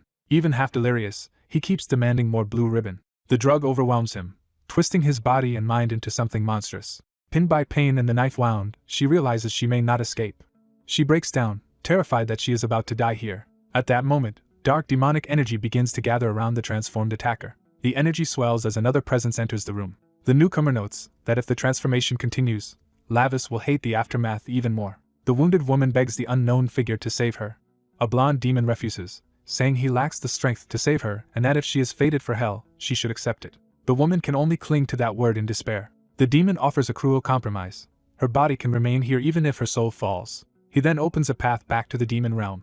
In the demon realm, Barkin is welcomed by his elder sister, who has clearly been investigating his schemes. She accuses him of plotting ever since Lavis was sent to the human world. Her anger sharpens when she realizes he has been using her son. Barkin admits she has figured it out. He insists there is no need to worry because Lavis is grown and because he secretly placed a blood demon stone inside him. That revelation horrifies her, since it means the great demon king's heir is alone in the human world carrying a dangerous power. Barkin tells her to trust Lavis more. She answers that her fear is not Lavis himself, but the unstable direction of the entire world. She warns that the balance between opposing forces is so fragile that even a tiny crack could bring everything down. Barkin argues that Lavis is stronger than she thinks and has inherited his aggression and overwhelming combat talent. She strikes him and warns that if even a fragment of Lavis's soul is harmed, both of them are finished. Barkin complains about being treated like a child and jokes about eliminating older sisters, only worsening the argument. Banby timidly tries to calm them, but neither sibling is willing to back down. Their chaos makes Banby marvel that Lavis survived growing up around them at all. The story then returns to the quiet apartment where Miho is still processing everything. Miho finally asks the obvious question and confirms for himself that Lavis really is a demon. Lavis answers plainly that humans do call his kind that, while Street delights in hearing him say us. Now terrified about his own fate, Miho asks whether knowing this means he is doomed to hell after death, and Lavis replies that hell is effectively the demon realm, and that Miho would be safe there with him. Lavis even declares himself Miho's master as the demon king's heir, which only makes Miho reject the offer more desperately. Lavis threatens Banby with grotesque revenge if Miho ever tries to go back on him. Miho pushes past the fear and asks the question that matters most to him now. He wants to know what happened to the real Miho whose body Lavis is using. Street answers bluntly that the original Miho was destined to die anyway, and only such bodies can officially serve as vessels. That explanation devastates Miho, who cannot accept that his friend was fated for death. Lavis tries to comfort him in his own warped way by saying they will all meet again in the demon realm eventually. Miho takes that as confirmation that he is bound for the demon realm too, while Lavis and Street casually insist it is actually a pleasant place. Street's gleeful description of a homeland full of blood and screams completely destroys that reassurance. Lavis tells Miho not to worry yet and to keep treating him the same as before, as long as he keeps the secret. Shaking and overwhelmed, Miho agrees. With that settled, Lavis decides to leave despite his lingering pain, and Street eagerly follows. The night carries them toward another destination. Lavis privately wonders if he overused the Bloodstone's power, because his head is starting to hurt. He arrives at a home where a cheerful girl surprises him with a birthday celebration. She explains that she and her mother spent all night making the cake for him. She excitedly dresses him for the occasion and says their parents will be home soon. She insists on taking a birthday selfie with him. As they pose, she notices the injuries on his face. She brushes them off with a smile, saying she only stepped in when some men were harassing an old woman, but Lavis quietly judges her kindness as unnecessary. He finds it strange that someone weak would still help others. The girl ignores his coldness and simply offers him cake. She feeds him a bite before he can refuse. The sweetness overwhelms Lavis, who has never tasted anything like it. He is furious at how deeply the taste affects him. That moment is interrupted when the girl's father storms in, enraged after being humiliated during his campaign and vowing to kill those responsible. He turns that rage on his own staff, blaming them for failing to stop the incident. His wife tries to restrain him, but he is too consumed by anger. He violently throws her off. The daughter finally shouts back, begging him to stop because her mother did nothing wrong. Her defiance catches him off guard. Instead of calming down, he lashes out at the family for celebrating while he was being attacked in public. He knocks the daughter aside and turns the room into a scene of fear. Then he smashes the birthday cake away, snarling that a real father would never tolerate such disrespect. The cake explodes across the room. The mother pleads with him again, reminding him that today is Miho's birthday. He dismisses even that, treating the occasion as meaningless. Lavis says nothing, but his silence turns dangerous. The father finally notices the murderous stillness in him. Lavis condemns the house itself as suffocating. The father retreats a step as the atmosphere changes. Lavis looks at the ruined cake and the wrecked celebration in cold disbelief. His fury crystallizes around one thought. The father dared to destroy something Lavis had already claimed as his. A grieving mother blames herself for what happened, but her daughter refuses to accept that guilt and clings to her instead. Nearby, Minho watches their pain and quietly absorbs how badly this family has been cornered. His sympathy hardens into contempt for the man responsible, whom he judges as unbearably arrogant. The story shifts to the candidate's side as evening settles over the city. Jung Tae-sik rages that Wai Young-moo has cut contact and stopped paying, leaving him unable to secure political favors. He fumes that even a single stage photo with Assemblyman Park now requires bribery he cannot currently provide. His subordinate can only promise to track Wai Young-moo down and contain the damage. Tae-sik vents that his campaign is humiliatingly dependent on corrupt people who treat him like trash. That frustration is interrupted when an aide bursts in with news that a video involving Minha is exploding online. Tae-sik demands an explanation and immediately orders the footage shown to him. The video reveals Minha stepping into a street altercation and warning the bullies that she recorded everything. Instead of backing down, the thugs turn on her, but she fiercely condemns them for harassing an elderly woman. As the bullies retreat, the candidate watches the scene with growing interest rather than concern. The footage ends with Minha checking on the old woman she defended, making her look kind and brave. Tae-sik instantly realizes this viral act of compassion can be weaponized by publicly claiming Minha as his daughter. The idea pleases him at once. He decides the scandal can be turned into a perfect campaign image instead of a problem. Elsewhere, another powerful group notices Minha too, but for a far darker reason. Han Yongju summons her children, Han Young and Hansu, to look at the girl now on screen. When asked how such a girl appeared so suddenly, Han Young identifies Minha as their mother's beautiful new vessel. The image of Minha smiling among classmates only deepens their fascination with her. Han Yongju teases Han Young about jealousy, but the daughter coldly denies any attachment. Han Yongju explains that Minha's face matches one she once deliberately purchased and crafted. She openly declares that Minha is meant to become her next body. To her, human bodies are disposable shells that age, wrinkle, and lose value too quickly. Finding Minha feels like destiny because she sees the girl as a flawless replacement. Han-soo and Han Young both admire Minha as if she were a beautiful object rather than a person. Han-soo's admiration turns cruel as he wonders what it will sound like when that pretty doll finally breaks. Back in the human world, Minha's viral fame is repackaged into sensational news that identifies her as the mayoral candidate's daughter. Public reaction swings in Tae-sik's favor, with comments praising his parenting and boosting his support. His staff reports that the story will even reach the major evening news, making the momentum impossible to ignore. Tae-sik smugly decides the daughter he once dismissed has suddenly become politically useful. He orders his team to keep manufacturing good publicity around Minha through volunteer work and similar appearances. Before they can move on, a new opportunity arrives when NOX Entertainment reaches out. The company's CEO, Han Yongju, claims she became interested after seeing Minha's video. The name NOX catches Tae-sik's attention immediately. He revels in the thought that Minha can now enrich him in yet another way. Meanwhile, Minho learns that his stepfather is not just abusive but also a serious mayoral candidate. When asked about the family, his friend admits Minho rarely spoke about them in detail. What he did know is that Minho cared deeply for Minha and treated her with real affection. That word lingers with Minho and reshapes how he thinks about his own role. His demonic companions noisily remind him that power depends on protecting what matters to him, whether he likes it or not. Minho falls silent as that lesson lands harder than he wants to admit. A new thought begins to form in him. As they walk through the alley, he brushes off the interruption and returns to the larger problem. A messenger creature explains that Bandy was absent but left a note instead. The note praises Ravis, mocks him, and sends him a gift while urging him to make use of it. Ravis explodes in anger at being manipulated and vows revenge on Bandy. But the conversation quickly returns to the human threat now rising in public view. Minho's friend warns that with current public opinion, Tae-sik may genuinely win the mayoral election. Minho rejects the idea of such a man ruling a city, though his friend reframes it as managing rather than ruling. Even so, Minho senses the same greedy nature he recognizes from a gluttonous demon. He asks whether young Tae-sik could be a Cinyras that somehow crossed into the human world. The cat familiar explains that Cinyras is a gluttonous underworld demon hated even by other demons for endless consumption. Still, the familiar insists Tae-sik is only human and should not outrank the demons who actually govern the district. Minho remains suspicious and concludes that if someone like Tae-sik can rise so high, the human world is rotten too. He ends the tangent by dryly warning Street not to eat so much that he turns into a Cinyras himself. Then his attention returns to the immediate danger. Tae-sik is clearly preparing to exploit Manhwa. Thinking of both Minho and Manhwa together, he begins connecting the siblings' fates. Night falls as he heads home with that concern unresolved. At the apartment, Minho walks in just as Minha's future is being decided without her. Han Yongju flatters the family by saying Minhwa is so beautiful she could debut quickly as the center of a new idol group.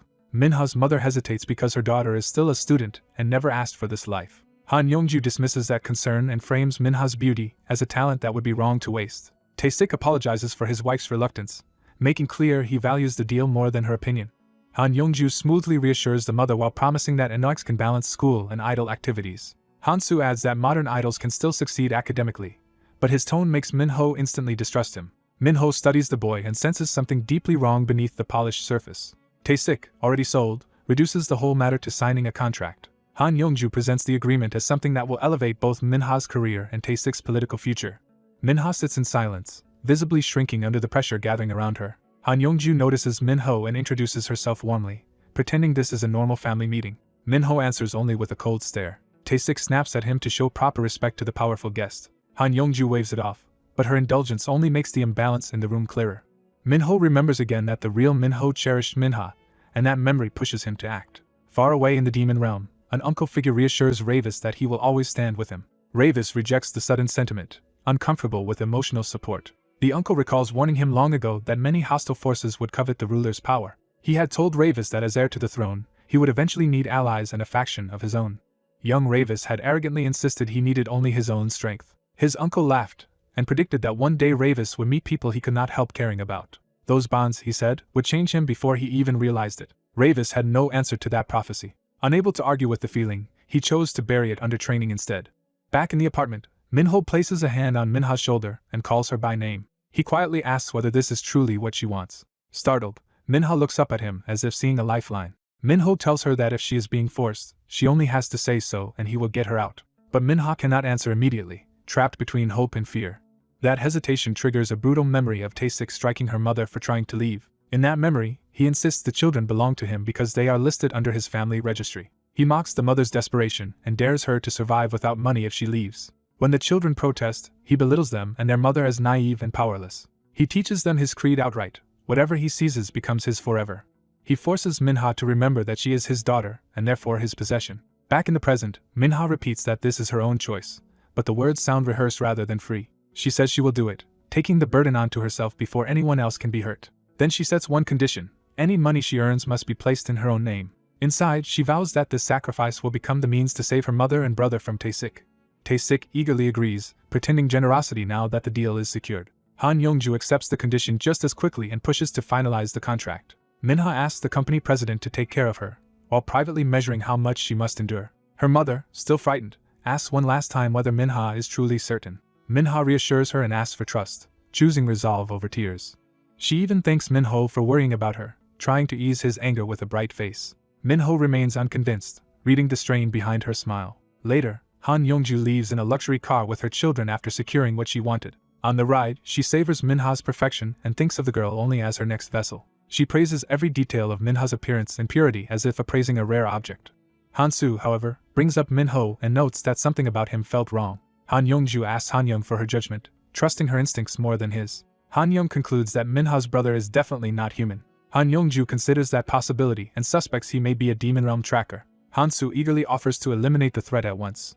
She forbids rash action and orders them to watch instead, because securing Minha matters most. She promises Street that once the Nomu night ritual makes Minha hers, he can do whatever he wants to Minho. That promise instantly pacifies him because he trusts his mother to reward his obedience. But Han Young begins to speak a forbidden name tied to Han Yongju's past. The name shocks Han Yongju so violently that her composure cracks.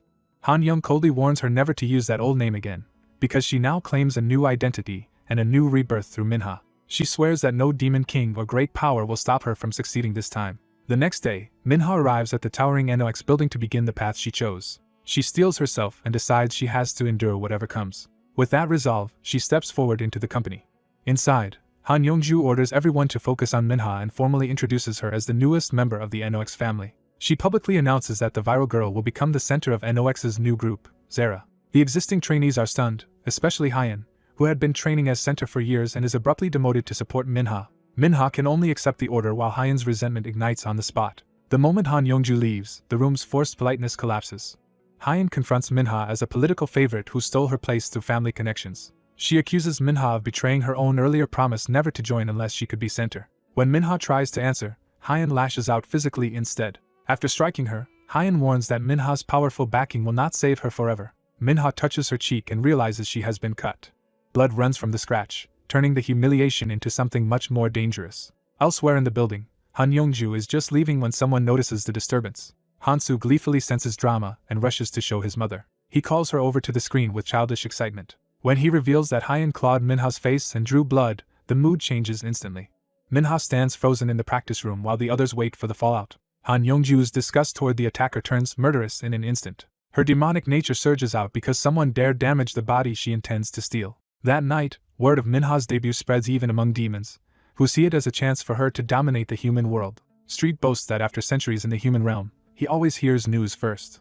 Minho says he will not interfere just because Minha chose this path, but Han Yongju and her children still deeply unsettle him. He notes that they showed no demon aura yet did not flinch under his pressure, which makes him suspect hidden demons living among humans. His companion agrees that long-term demons in the human world can conceal themselves perfectly, so caution is necessary. When she starts speculating too broadly, Minho cuts her off and warns her not to jump to conclusions based only on his body's instincts. His friend dryly backs that up, reminding Minho that his hostile glare alone is enough to make anyone look suspicious. Lavis insists the people they are watching are suspicious and says he can still recognize a demon even without relying on aura. Even so, he admits one target named Barca slipped past his notice, which frustrates him. When his servant Street jokes about dragging him to the demon realm, Lavis snaps back and reminds her that entering there is no simple matter anymore. His irritation deepens as he broods over being unable to properly use the demon bloodstone, leaving him powerless enough to be ignored. Street reports that she has discovered a way to restore Lavis's demon power by reclaiming the bloodstone's strength. Lavis immediately orders Street and the timid servant to scout Han Yongju and the twins with servant number 1 while he prepares to recover his own power. Elsewhere that night, a woman in a yellow jacket walks alone through a quiet alley, unaware she is being approached. She breaks down in tears, devastated that something is going wrong after 4 years of effort. A blade suddenly strikes down nearby, announcing a deadly ambush. Startled, the woman realizes someone is hunting her. Her attacker steps out as a cold, black-clad woman carrying twin blades. The victim recognizes her as an older acquaintance and panics, asking what she did wrong. She hurriedly apologizes for losing her temper over Minha, hoping that old grievance is all this is about. Instead, she realizes too late that the assassin has already decided to kill her. The black-clad woman cuts her down in a single brutal strike. Blood splashes across the alley, leaving no doubt that the attack was fatal. Only after killing her does the assassin reveal her true grievance. She is enraged that the woman once slapped a girl. She explains that the victim crossed a line because that kind of abuse was something the girl's mother could never tolerate. The story shifts to Han Yongju's parents walking home, with her mother worrying about their daughter staying out late while her father brings food for the twins. Their ordinary family warmth passes unnoticed by a lurking demonic presence watching from the street. That lurking creature reveals itself as a slime-like demon fixated on the pregnant mother. The focus moves to the family's apartment building, where the real horror is about to unfold. Inside, Yongju's pregnant mother lies in bed, weak and uncomfortable. Her unease turns to fear as she senses something unnatural in the room. The slime demon appears over her and declares that it likes her very much, choosing her as its target. It attacks immediately, silencing her and making clear that it intends to crush the humans in the house. The demon reveals its true goal. It wants her children and plans to raise them itself because it needs a child. Horrified, the mother thinks only of protecting her babies. The creature forces itself into her mouth as she chokes and struggles helplessly. Her resistance fades as the possession takes hold. When she opens her eyes again, her expression has changed into the demon's grin. Her husband hears the strange sound and calls out to her from nearby. He turns in alarm when she does not answer normally. Before he can react, she lunges. Possessed, she grabs him by the throat and coldly questions whether he is even worthy of being her husband. She mocks him as low class and reveals her contempt for the life she has been forced to live. Terrified, he realizes the woman attacking him is no longer his wife. She dismisses his fear and prepares to kill him without explanation. As he falls, he cries out for Yongju, trying to warn or reach his daughter. His death is implied as blood sprays below the apartment building. The demon settles into the pregnant body with satisfaction, claiming it more fully. It openly declares that the body now belongs to it. Time passes to a hospital delivery room, where screams announce a violent birth. During labor, the possessed mother thrashes so violently that the medical staff can barely restrain her. She rages at the unborn twins as filthy things and demands they be cut out immediately, threatening to kill everyone if they are not removed. In her fury, she blames all of this suffering on Lady Inez. That name invokes the image of a regal demon woman, revealing the source of her hatred. The staff are shaken as they realize something is terribly wrong with both mother and children. The newborn twins emerge with ominous red eyes, confirming they are not normal human babies. After giving birth, the possessed mother complains only about her weakened body and ruined figure while the twins crawl nearby. The twins still reach for her as their mother, despite what she has become. She responds with cruelty, kicking one aside and demanding repayment for the magic power she believes the children stole from her. She orders the twins to grow quickly and protect her until she can find a vessel strong enough to contain her vengeful spirit. Back in the present, people discuss how Han Yongju changed after her husband's apparent suicide. They say comforting her no longer works because she is no longer the Yongju they once knew, and they worry about the twins. Rumors spread that she hides the children from everyone and barely stays home despite once desperately wanting them. At a club, Yongju, still possessed, targets a young man who works in broadcasting. She probes him for access to attractive children, revealing her predatory interest. The man senses something unsettling but is too drawn in to pull away. Before he can answer, her influence overtakes him. She physically and supernaturally pulls him under her control. Thinking of Inez, she vows to claim every beautiful young thing in the human world for herself. Her obsession sharpens into a promise that she will one day kill Inez with her own hands. The scene returns to an investigation, where a grieving executive explains that Haiyan had been the beloved center of a debut group. The detective presses for possible grudges, workplace conflict, or stalking that might explain Haiyan's murder. The executive suddenly becomes violently ill in the middle of answering. A blue-haired subordinate ends the interview, saying the CEO loved Haiyan like a daughter and cannot continue. To clear the room, the detective tells the silent trainee to go meet the other trainees first. The detective's partner agrees to leave, though the interruption feels suspicious. The two detectives withdraw for the moment. As they go, the female detective lingers in thought, sensing something off. The door closes, leaving the company staff alone. The CEO's sickness suddenly turns from ordinary nausea into something monstrous. She vomits a stream of green bile and writhing larvae, exposing a demonic corruption inside her. The floor fills with crawling maggots, making the infestation undeniable. Even in that state, the CEO rages about the detective's scrutiny and the money she has spent trying to keep the situation contained. Her blue-haired son tries to soothe her, though he notices even her head is decaying now. The rotting woman reveals her desperation, blaming Haiyan for damaging the vessel she is using and leaving her body to rot before she can act. Her son promises that he will soon prepare young Minha's body for her, urging her not to worry. She accepts only enough to order him to hurry and begin immediately. The story shifts to the trainees hearing the official news about Haiyan's murder. The blue-haired man downplays it as the work of some random lunatic, though the brutality shocks everyone. Using the murder as justification, he announces that all trainees will move into dorms the next day for safety and tighter control. Minha immediately questions whether that sudden dorm move is really necessary. He pressures her by saying dorm life is standard and privately resolves to make her submit to his will. Minha hesitates because leaving home would abandon her mother and younger brother. The silent black-haired trainee, Yang Ai, coolly notes that Minha is making a lot of demands. The blue-haired man quickly calms Yang Ai, showing that even he is wary of provoking her. His inner thoughts reveal why. If Yang Ai harms Minha's face, their mother will kill her. He explains to Minha that Yang Ai cared deeply for Haiyan and is emotionally unstable after her death. The trainees are told the CEO will handle their parents, and they are expected to return packed and obedient. Minha accepts outwardly, but privately grows more anxious because even her brother has been acting strangely lately. Back at Lavis's hideout, the training is interrupted by a commotion outside. While the nervous servant struggles with light weights, Lavis trains with ease and dismisses the effort around him as useless. Lavis senses his knot strengthening and concludes he may soon be able to suppress humans using demonic energy, though true demonic beasts would still be dangerous. He curses Bambi for using him without teaching him how to control the demon bloodstone. A flashback reveals that Bambi once wrote Lavis a letter promising 2 gifts, including instructions for the bloodstone. The first gift was supposed to be the method for controlling the demon bloodstone. Bambi explained that the bloodstone normally suppresses prisoners' magic, but he altered Lavis's to connect the power in his vengeful spirit directly to his human body. He also explained that the full power would only be released once the bloodstone was broken, which would require destroying Lavis's eye. The second gift was a child sent to Lavis's care, entrusted to him with affection and apology. Bambi expected Lavis to read the letter carefully and regain his strength from it, but Lavis never read it and instead only raged that Bambi was manipulating him. Realizing this, Lavis finally asks whether the missing method was in that unopened letter after all. Before that can be settled, the cat familiar rushes in with urgent news. The others are startled both by the cat's panic and by the fact that it is now running upright in its haste. The cat reports that it has found information about Han Yongju and the twins. Its revelation is explosive. Han Yongju's CEO identity is actually Mara, and she has been Mara all along. The timid servant has no idea who Mara is, forcing an explanation. A vision identifies Mara Viliax as the Witch of Greed, one of the 12 Black Seats, who has stolen a human body and is living in the human world. Instead of fear, Lavis reacts with sudden interest. He realizes the dangerous woman he sensed has been hiding nearby this whole time. A flashback shows Mara in the demon realm, fawning over Lady Ineas's beauty and especially her words. Ineas tells her that true beauty in speech comes from learning to hold truth within one's lips. Mara takes that lesson literally and worshipfully, believing truthful words themselves will make her beautiful. Another demon mother asks that her daughter be taught rhetoric so the child might resemble Ineas and learn that words are both weapon and dignity. Ineas graciously grants the girl the blessing of the silver tongue. The court celebrates Ineas's generosity, while Mara watches with growing resentment. Mara dismisses the praise around her as hypocrisy and nonsense. When another demon praises Mara's own beauty, it only sharpens the comparison she cannot escape.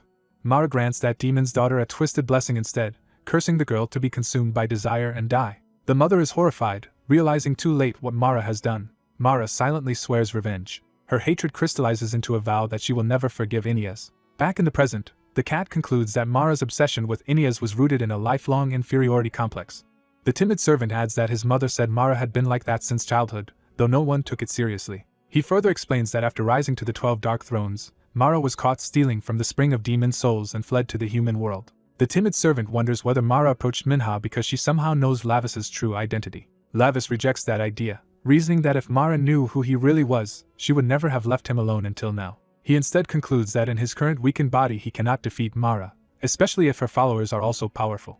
The cat insists they must strengthen the demon bloodstone as quickly as possible. It enthusiastically launches a witch-hunting plan, beginning with cleaning up the local riffraff. The story then returns to Manhwa shopping with her mother in a large store. Her mother gently offers Manhwa a chance to quit idol training, worried because trouble keeps following her since she joined. Manhwa reassures her that the company believes the killer will be caught soon and tries to frame Hayan's death as random violence.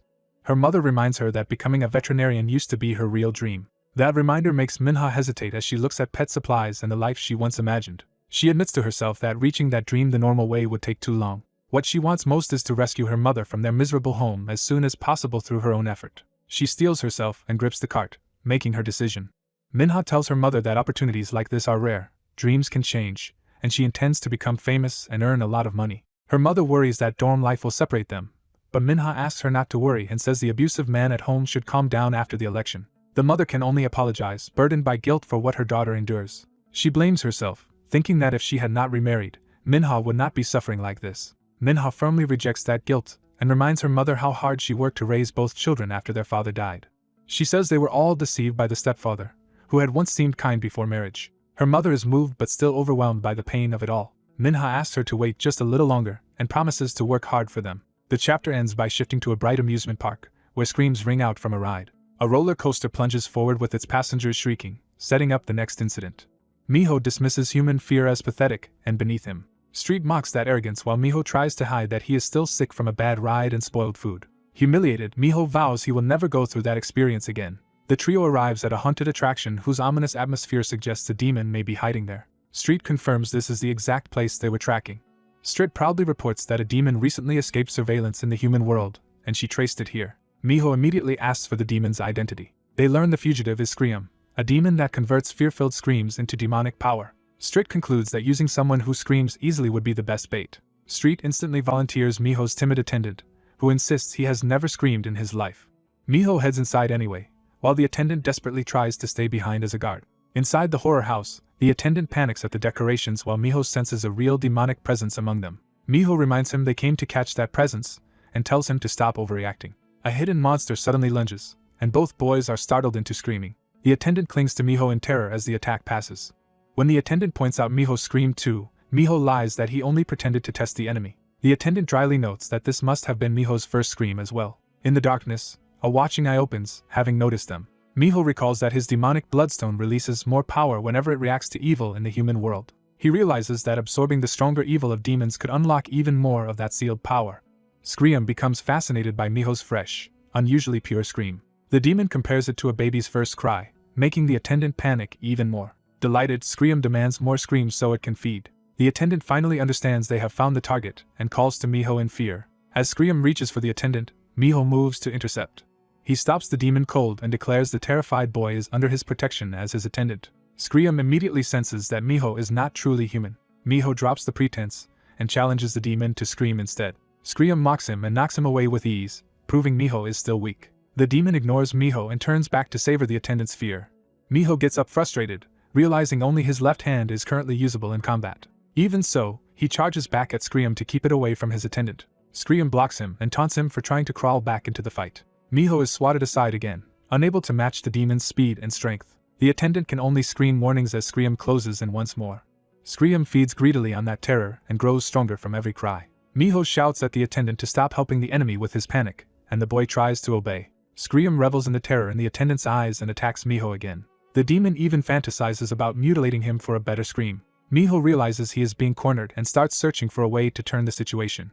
He lunges back in and demands whether the demon thinks he is the one who is afraid. Scream laughs at his short reach and treats his resistance like a joke. The demon keeps mocking him as cute and harmless. Miho admits to himself that in this human body his movement is below even human standards and far too weak for a demon of this level. Scream batters him again and sends him flying. The attendant watches in horror, convinced Miho is about to die. Pinned and struggling, Miho still refuses to give in. Scream forges a blade from the attendant's screams and prepares a cruel finishing move. It threatens to gouge out Miho's eye just to hear what kind of scream that pain will produce. Miho curses the demon but swears he will not scream for it.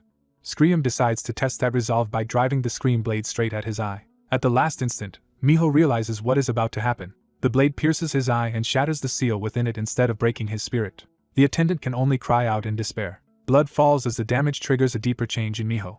Scream pauses, sensing something has gone wrong. Miho feels his condition changing rather than worsening. To his shock, the ruined eye suddenly clears and his vision returns. He remembers a written modification made to his demonic bloodstone. That alteration connected the demonic power sealed in his vengeful spirit directly to his human body, but only once the bloodstone itself was shattered. Miho realizes Bambi hid the true unlocking condition inside that injury. Scream panics when its screen blade fails to destroy even a single human eye. Miho answers that the attack failed because he is no longer merely human. With newly awakened power, he tears into Scream and finally forces it back. He orders his attendant to keep screaming instead of stopping. When the attendant protests that this should only strengthen the demon, Miho insists without explanation.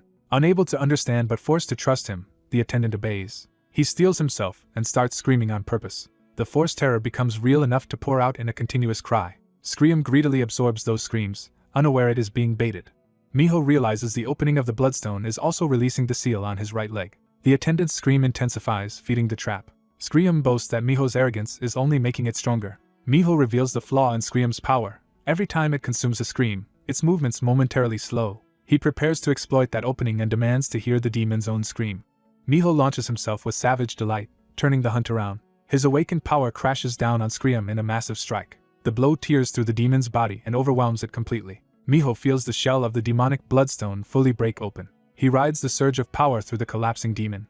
As he absorbs Scream's evil, he realizes this kind of demonic corruption can restore his original strength far faster than human evil ever could. Scream tries to reassure itself that Miho's power cannot return so quickly, even as it disintegrates. The demon is reduced to fragments and consumed. Miho calmly confirms that the result was exactly what he expected. He judges the evil gathered here to be far beyond anything humans could provide. Now that the bloodstone is unlocked, he decides he only needs to keep absorbing evil until his former power returns. The attendant, shaken but alive, asks whether Miho is really alright after absorbing the demon. Miho answers with unsettling calm and immediately proposes hunting down the next demon. Elsewhere, the story shifts to a high-rise building. A young woman is escorted to a room by a strict director. The director orders her to unpack and forbids her from leaving until practice begins. The girl obediently agrees, though she is clearly tense. Once the director leaves, she is alone with her thoughts. She thinks of her mother and brother, drawing strength from them. She clenches her fist to steady herself. She resolves that she can endure whatever comes next. A surveillance camera watches the room from above. The camera quietly records her isolation. Then a monstrous hand reaches toward her as an unseen motherly voice excitedly addresses Suya. The scene reveals a grotesque mother figure controlling a blue-haired son, who promises obedience even if she switches to another body. Back outside, Miho and his attendant continue moving through the city. Strit suddenly catches the scent of blood and realizes something has changed. She formally congratulates Miho on recovering his demonic energy and addresses him by his true title, Lord Ravis Vindica, Master of Blood. Strit pledges herself as his shadow and servant wherever he goes. Miho tells her not to overdo the ceremony and orders her to provide the next targets while she tracks Mara. He wants every demon located so he can deal with them as soon as he regains more power. The next hunt begins with a lit cigarette in the night. They find a Pepsiol, a demon that feeds on the evil energy produced by human lungs. Miho seizes the demon before it can keep feeding. He commands it to come with him, leaving the creature confused and terrified.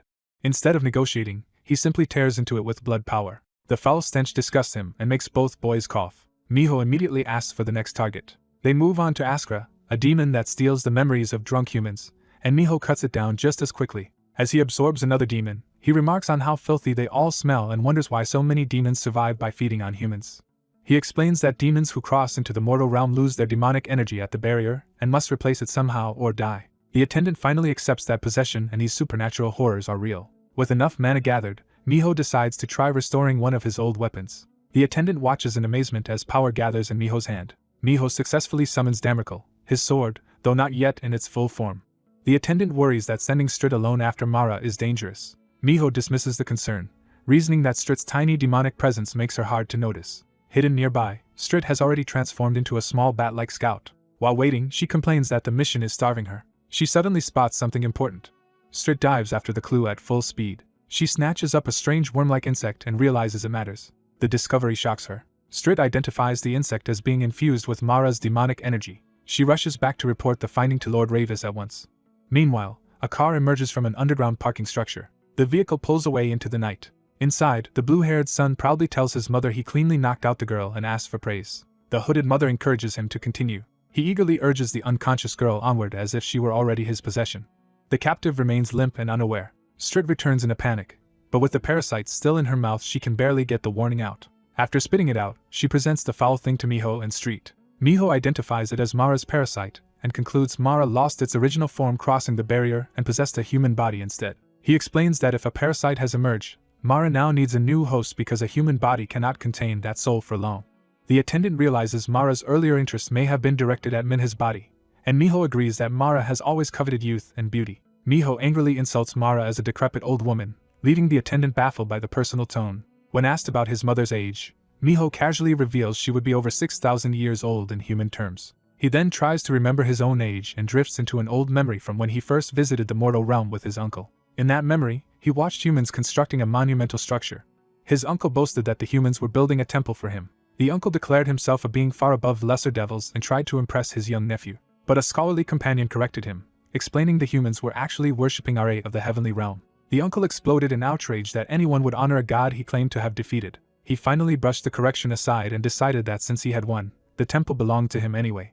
As the group realizes they are dealing with something far older and stranger than expected, panic rises over the warning that Minha may already be in Mara's grasp.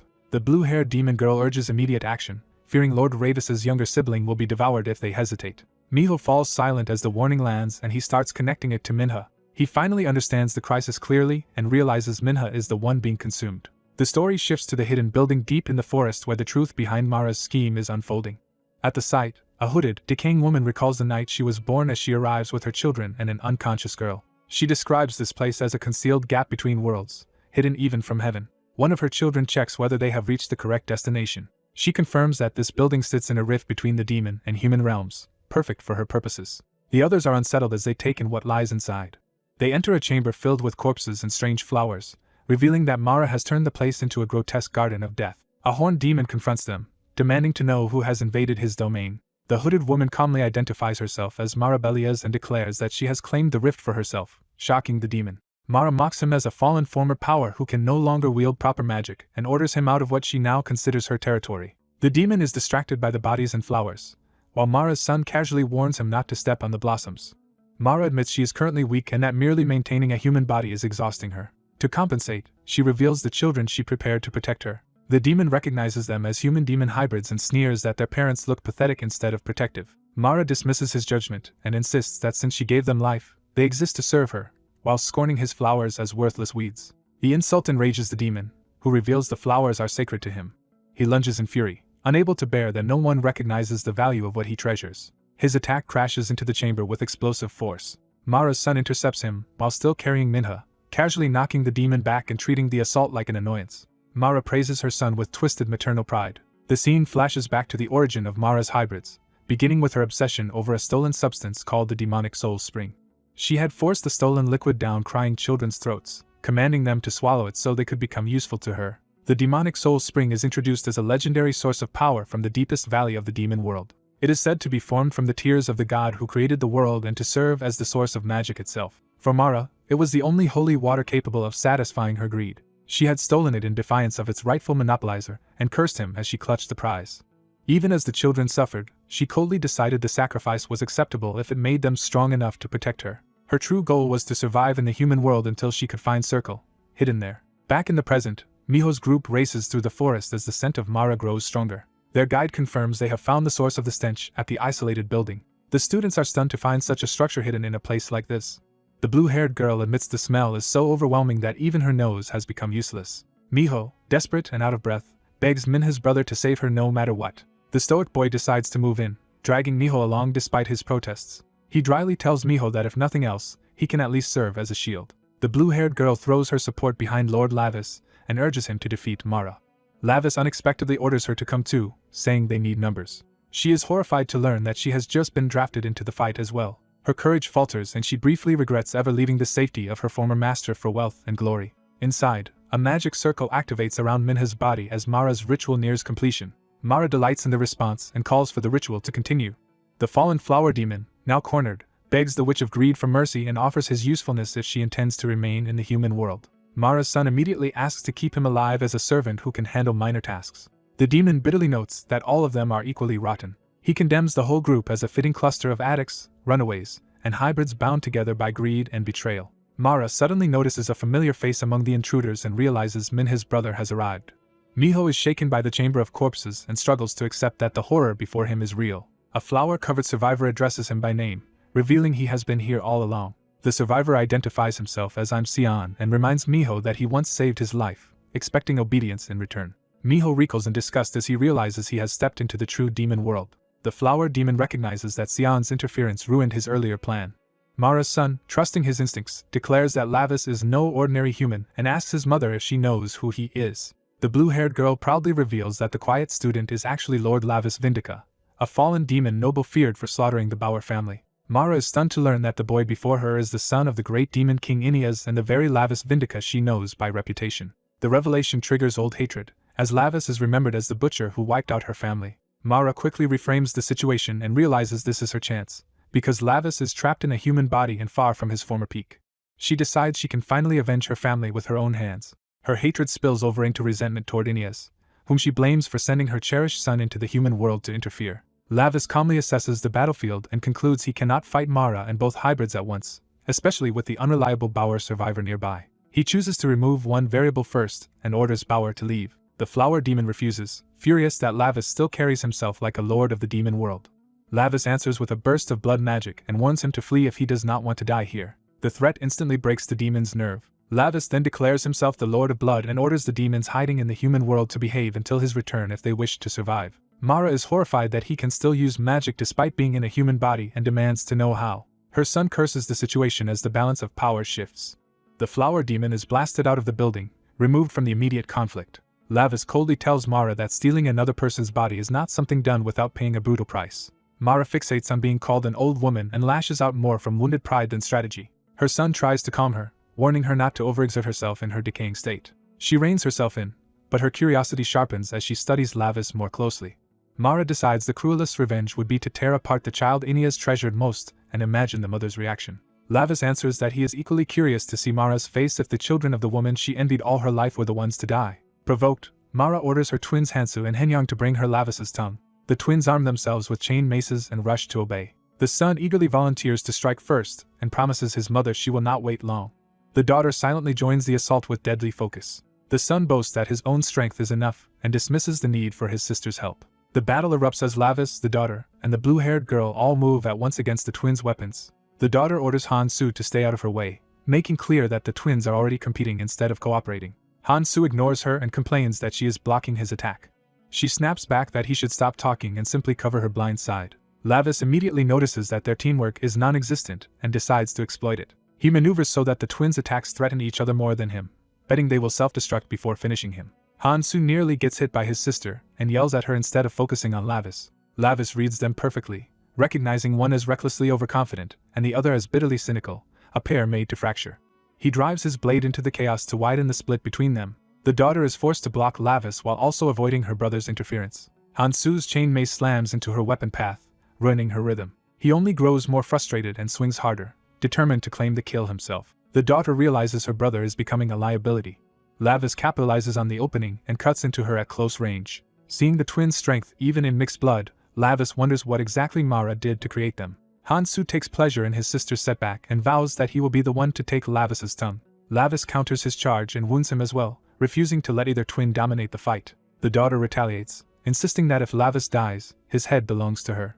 Her strike catches Lavis and forces him back, proving she is still dangerous despite the confusion. She is startled that he can slip through such a tight exchange at all. Hansu, more concerned with ownership than victory, scolds his sister for nearly killing Lavis before he can do it himself. Their attacks continue to cross and collide, turning the battlefield into a contest of ego. The chamber fills with overlapping arcs of magic and steel as the fight spirals wider. The daughter presses Lavis again, forcing him to defend from below. Driven by obsession, she mutters that he must die. Lavis kicks free and creates space before she can finish him. He realizes he lacks the mana to handle both twins cleanly and considers provoking them even further. He taunts Hansu by calling his sister the stronger elder, and the insult lands exactly where he wants. Hansu explodes in outrage, insisting he was born first and launching a furious all-out attack. Lavis is almost bemused by how easily the bait works. The twins' attacks crash into each other again, and the daughter screams as the exchange turns against them. She calls her brother an idiot for rushing into close range and making himself easy to manipulate. Hansu refuses to listen and insists he alone will deliver Lavis's corpse to their mother. Lavis senses the moment he has been waiting for as Hansu's attacks become rougher and more predictable. He steps into striking distance and prepares to finish the reckless twin. Elsewhere in the chamber, the blue-haired girl confronts Mara directly and condemns how far a once-revered member of the 12 Black Seats has fallen to greed. Mara erupts at being called grotesque by someone she considers beneath her. The blue-haired girl is wounded in the clash but uses the opening to call for Cheyenne to act now. Cheyenne runs to Minha and throws up a protective barrier around her body. Miho desperately pushes against the barrier, trying to break through and reach her. The barrier burns and freezes at once, making even contact with it agonizing. He keeps forcing himself forward despite the pain, refusing to stop. Minha remains motionless inside the ritual circle while Miho begs her to wake up. The blue-haired girl continues holding Mara off, buying time with sheer determination. She vows to endure somehow and tells Cheyenne to focus only on saving Minha. Miho keeps battering the barrier with his bare hands even as it tears at him. His hands begin to fail under the strain. He nearly breaks down, telling himself he is only human and powerless here. A memory of his ordinary, happy life with his friends flashes through him and reminds him what he is fighting for. He rejects despair and decides that being human is not enough reason to give up. With renewed resolve, he swears they will save Minha no matter what. He slams his fist into the barrier again with everything he has left. At the same time, Mara overwhelms the blue-haired girl and drives her into the wall with a brutal strike. Mara advances on her and declares that the childish beast's playtime is over. Even injured, the blue-haired girl is forced to admit that Mara's power remains monstrous despite her rotting body. Mara mocks the idea that her weakened appearance means she can be handled easily. She impales the blue-haired girl with multiple attacks and leaves her screaming against the wall. The girl can only cry out in pain as the wounds pin her in place. Mara turns back to Miho and orders him to watch helplessly as she promises him a miserable end. The blue-haired girl, trapped and bleeding, desperately tells Cheyenne to run before Mara reaches him. Miho freezes for a moment as the threat closes in and his options vanish. Mara's dark power engulfs him, pinning him down and stopping his body from responding. She coldly decides she will use both Miho and Minha as nourishment. Miho struggles in panic as the sludge locks him in place, and he realizes he cannot move at all. Mara returns to Minha's ritual, deciding she has wasted enough time on the others. She begins a final oath, invoking a soul-cleaving blade and vowing to discard her rotting flesh by force. As the oath completes, Minha's eyes flare open under Mara's spell, signaling that the ritual has reached its final stage. Lavis and the daughter both sense the change at once, and he reacts in alarm as the fight is suddenly overshadowed by Mara's completed oath. A silver-haired fighter unleashes a crimson blade, committing fully to a desperate counterattack. His demonic eye sharpens as he locks onto the enemies surrounding him. He meets the assault head-on, forcing back multiple attackers at once with a violent burst of sword power. The clash scatters the group across the room, briefly breaking the encirclement. As everyone lunges to seize the initiative, the one-eyed ally tries to claim the first move while the chain-wielding enemy is ordered to stop. Before he can press forward, the chain user is suddenly bound by pink energy and thrown off balance. His confusion deepens as the restraint tightens and interrupts his attack completely. A gag seals his mouth, cutting off any chance to shout or cast. Pinned against a pillar, he can only struggle helplessly. The black-haired fanatic reveals herself as the one who intervened, furious that anyone dared mistreat her beloved Robbies. At the ritual circle, the old vessel begins disgorging dark fluid as the transfer reaches a critical stage. The black mass pours out of the ruined body and surges toward Minha. It enters through Minha's mouth, forcing the possession deeper into her body. The invading essence keeps flooding in, overwhelming her from within. When the stream ends, the transfer appears complete enough for the new host to awaken. Mara rejoices through Minha's face, declaring that she has finally obtained the perfect vessel. The original body collapses beside the glowing circle, now little more than a discarded shell. Inside Minha's body, Mara revels in the sensation of fresh flesh and restored movement. She exults that this beautiful body will be hers forever. Seeing Minha taken over, the bespectacled boy breaks into panic and refuses to accept it. The blue-haired demon girl cries out for Minha in horror. Robbie tries to rush to Minha, but the one-eyed ally blocks him and forces him to keep fighting. Robbie realizes with dread that he has arrived too late to stop the possession. The black-haired fanatic, still love-struck, gets distracted admiring Robbie's instead of helping. Robbie fights through pain and keeps swinging, refusing to give up despite being wounded. The fanatic scolds herself for freezing up, reminding herself that Robbie's is in real danger. Even then, she hesitates because stepping in would make Robbie's notice her. Her embarrassment nearly paralyzes her, but she knows she cannot keep admiring him from the sidelines. The gagged chain user suddenly notices her indecision and opportunity. Still bound and muffled, he thrashes violently to get her attention and break her focus. The one-eyed ally notices his condition and recognizes him as Hansu. Robbie sees the opening and prepares to strike past his blocker. The one-eyed ally intercepts him again, cursing Hansu for creating the chance. In Minha's body, Mara pauses as if sensing a new disturbance. She notices movement below and turns toward the source with predatory curiosity. Hansu, now partly freed, gasps as he regains enough control to move. Mara spots him and immediately identifies him as the little rat who interfered. Hansu realizes in shock that Mara truly succeeded in taking Minha's body, while Mara mockingly asks whether her new appearance is pretty. The boy understands the worst has happened and fears everything may already be over. The blue-haired demon girl refuses to surrender and announces that Minha's soul has not vanished completely. Robbie turns at once, seizing on that single hope. She explains that tonight's moonless night destabilizes magic, contracts, and souls because the boundary between worlds is blurred. That means Mara's ritual cannot be considered fully complete until the night ends, so Minha's soul should still remain inside. Those words visibly shake Mara, who realizes her hold is not absolute yet. Minha's trapped soul briefly surfaces and begs Miho to save her because her body is moving against her will. Robbie recognizes that the plea is genuine and that Minha is still fighting from within. Mara immediately suppresses that moment of resistance with a mocking grin. She toys with them by imitating Minha's voice perfectly and laughing at how convincing the act is. Robbie snaps in fury at being mocked with Minha's own voice. Mara grows bored with the game and orders Young-Ah to stop hesitating and kill everyone. Young-Ah obeys at once and charges back into the fight, eager to finish both the heroes and the hidden meddler. Robbie meets the renewed assault while seething over the humiliation of being stalled by opponents he considers beneath him. At the same time, Mara decides to feed on the others to strengthen her unstable new body. She weighs her prey while the boy and the blue-haired demon girl realize they are about to be eaten first. A small purple capsule rolls into the room, interrupting her choice. Mara notices the object at her feet and pauses to inspect it. The capsule opens, releasing a tiny red-eyed familiar charged with ominous energy. The little creature fixes Mara with a hostile stare as if it was sent for this exact moment. Red smoke bursts out and wraps around Mara, startling her and disrupting her control. Robbie senses that the strange smoke may be the key to turning the battle. Mara recoils from the foul stench and loses composure for the first time. The black-haired fanatic finally acts, moving decisively instead of daydreaming. She drives a weapon into the blue-haired demon girl's chest from behind, betraying her without hesitation. The blue-haired demon girl is stunned to realize who attacked her. The wound reveals a hidden device embedded in her body rather than a normal injury. The fanatic, Jin Jae-wee, coldly orders her to use that device, and the blue-haired demon girl realizes who has been manipulating events. At the same time, Mara lashes out and batters the bespectacled boy with a tentacle. Jin Jae-wee shoves a modified gun into the boy's hands and tells the human to use it to help their brother. The boy stares at the weapon in confusion, barely understanding why it was given to him. The blue-haired demon girl recognizes it as a weapon altered with demon realm power, and is shocked that Jin Jae-wee possesses such a thing. The boy is equally baffled about why Jin Jae-wee entrusted him with it. As he grips the gun, its power activates and begins resonating with him. The weapon floods him with pink energy, forcing open a new perception. The surge overwhelms his body, making his head spin and his heart race violently. His senses distort further until he can barely breathe, but the change keeps deepening. Mara, now wary, demands to know what this weapon is and what he intends to do with it. The blue-haired demon girl throws herself at Mara to keep her from stopping him. Mara dismisses the device as a toy, but the demon girl insists its true effect has not appeared yet. Mara mocks her as a discarded low-class beast and assumes the outcome is already decided. The demon girl fires back that Mara is the one ruined by greed, and the two collide in a savage exchange. Their struggle tears chunks from Mara's tentacles and litters the floor with black flesh. Mara realizes the weapon is more than a toy after all. Instead of retreating, she decides to devour the altered flesh and absorb every advantage she can. As she feeds and mutates, her tentacles thicken until even the demon girl's claws can no longer cut them. The blue-haired demon girl warns that Mara is rapidly adapting to Minha's body, so every delay makes the situation worse.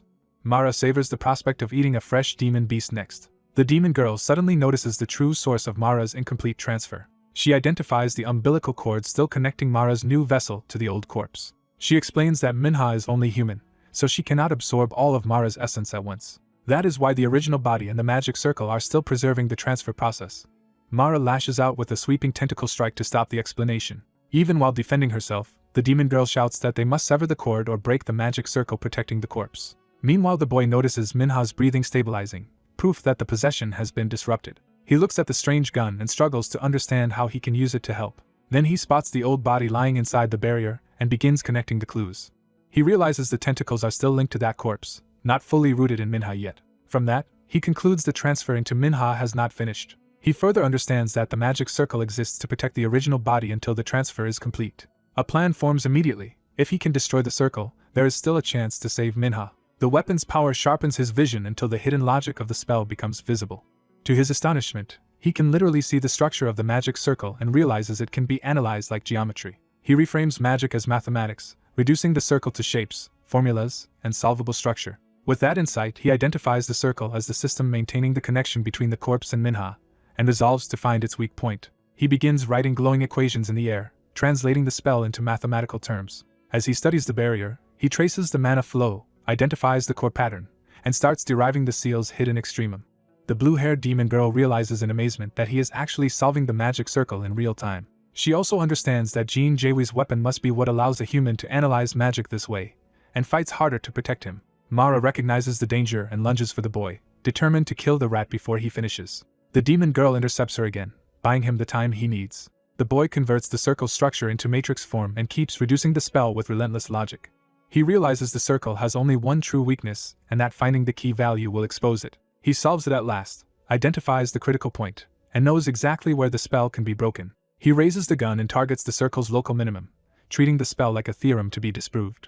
With manic certainty, he declares the circle's destruction and fires. A massive pink blast erupts from the weapon and tears across the room.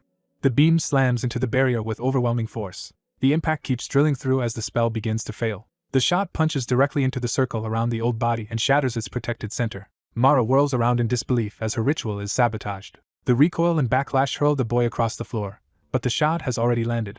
Mara screams in outrage, demanding to know how a human managed to damage her magic circle. The boy, half delirious from the weapon's power, laughs and answers that the formula worked exactly as calculated. The gun falls from his hand as the result becomes clear. He confirms that the magic circle has collapsed. Mara rages because her full crossing into Minha's body has been interrupted before completion.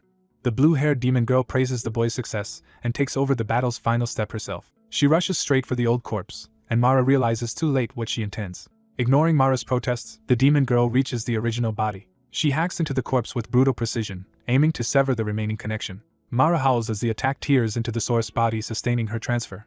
The demon girl follows with another crushing strike that further destroys the corpse. The force sends her skidding away, but the damage is done. Mara desperately crawls toward the ruined body, refusing to let the ritual be undone. She frantically tries to preserve every scrap of the original flesh, terrified of losing even a piece of her noble body. The blue-haired demon girl condemns Mara's greed, saying it grew too large to support itself and has finally broken under its own weight. Mara rejects the rebuke and vows to devour the demon girl down to the bone.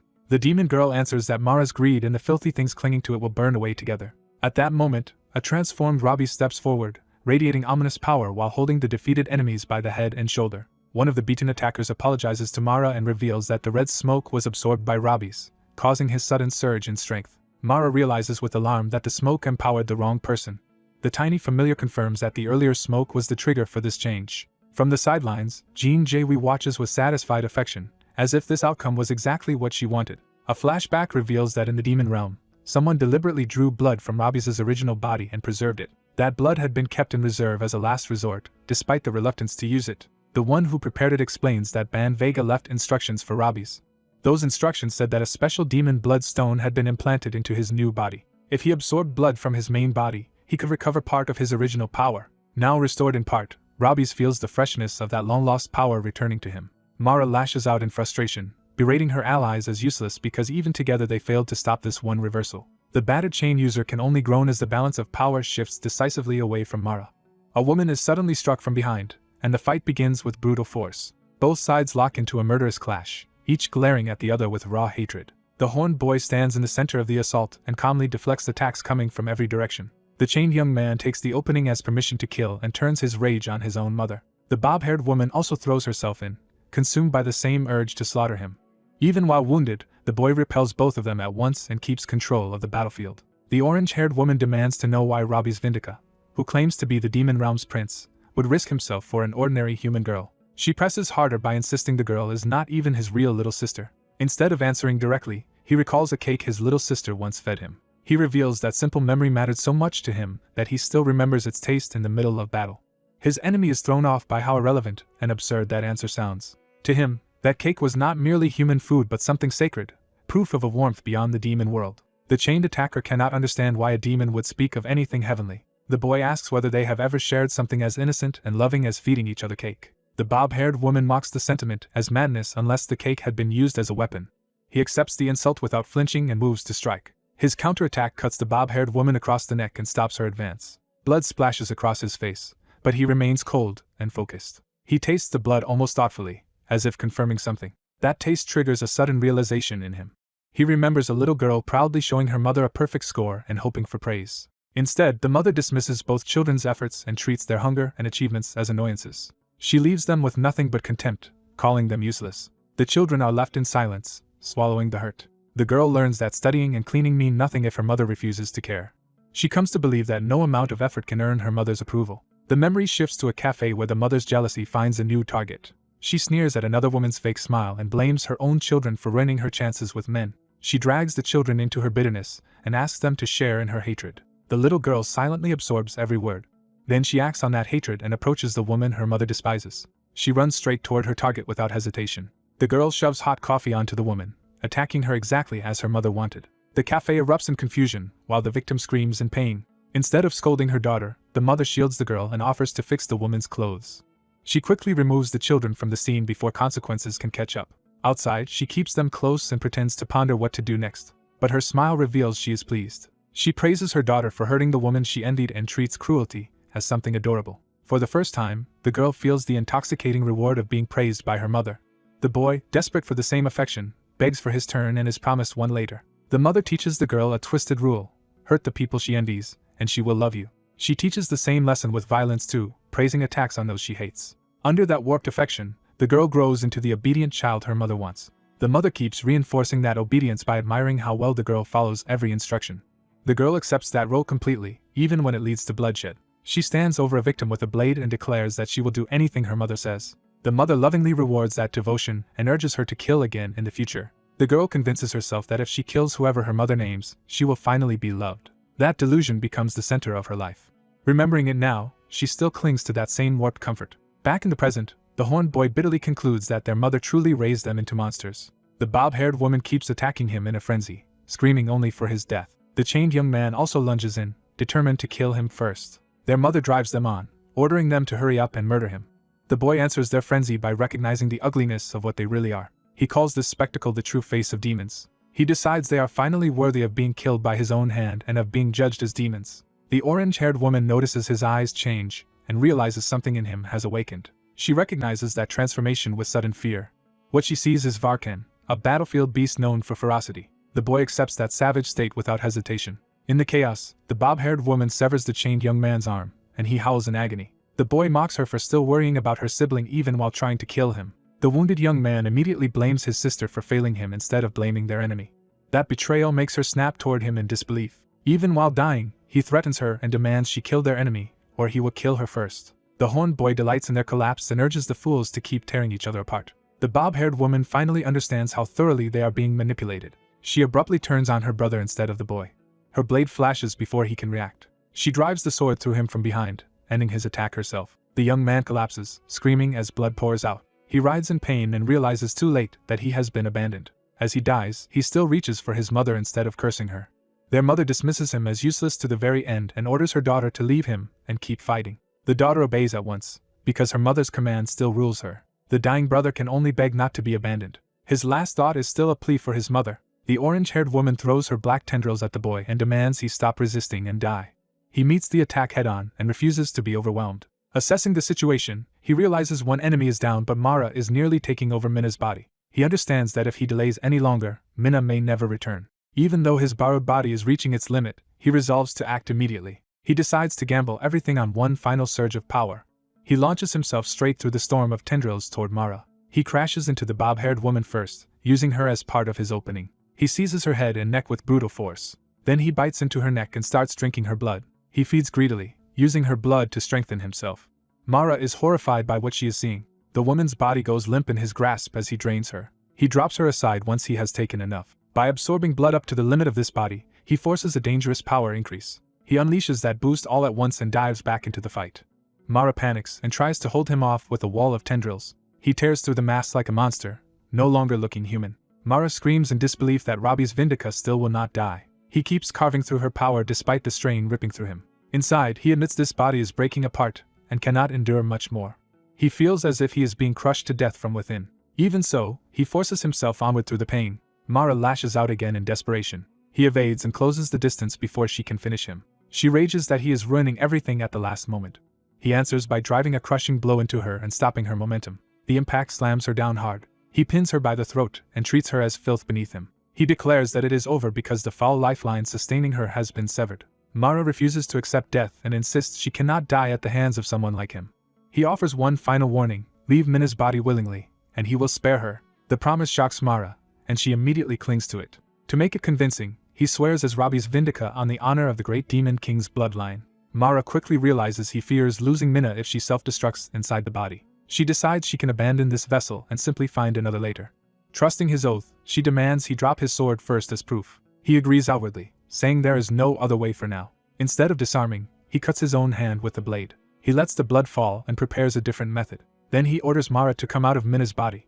Mara pretends to comply, but her smile reveals she is planning betrayal. She begins forcing herself out as a monstrous black mass while cursing him as a fool. He smiles back, having expected exactly that. The emerging creature extends a clawed limb, ready to strike the moment it is free.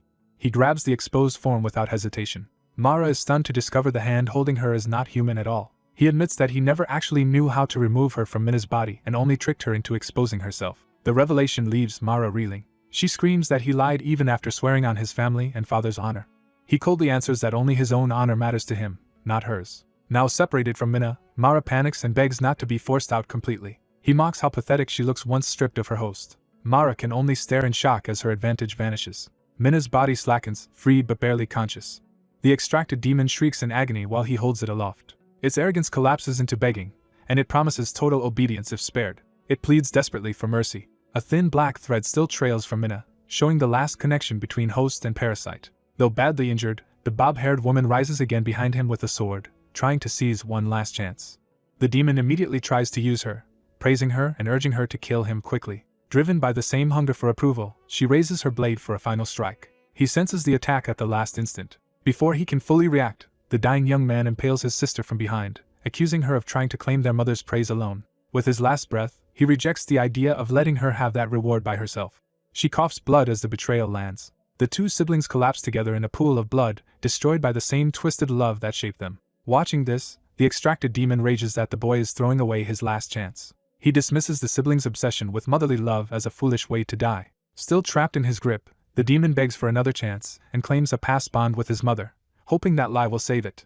Mara desperately insists her past bond with Ineas proves she is telling the truth and begs to be believed. The wounded blue-haired girl rejects that plea and condemns Mara as a selfish mother who still thinks only of herself after her children died. Mara coldly reveals how little those children meant to her, claiming she can simply replace them, even as someone tries to stop the exchange. That ruthless answer leaves Mara reeling for a moment under the weight of what she has exposed about herself. Ravis cuts her down and dismisses her as unworthy of the fear once attached to a former member of the 12 Black Thrones.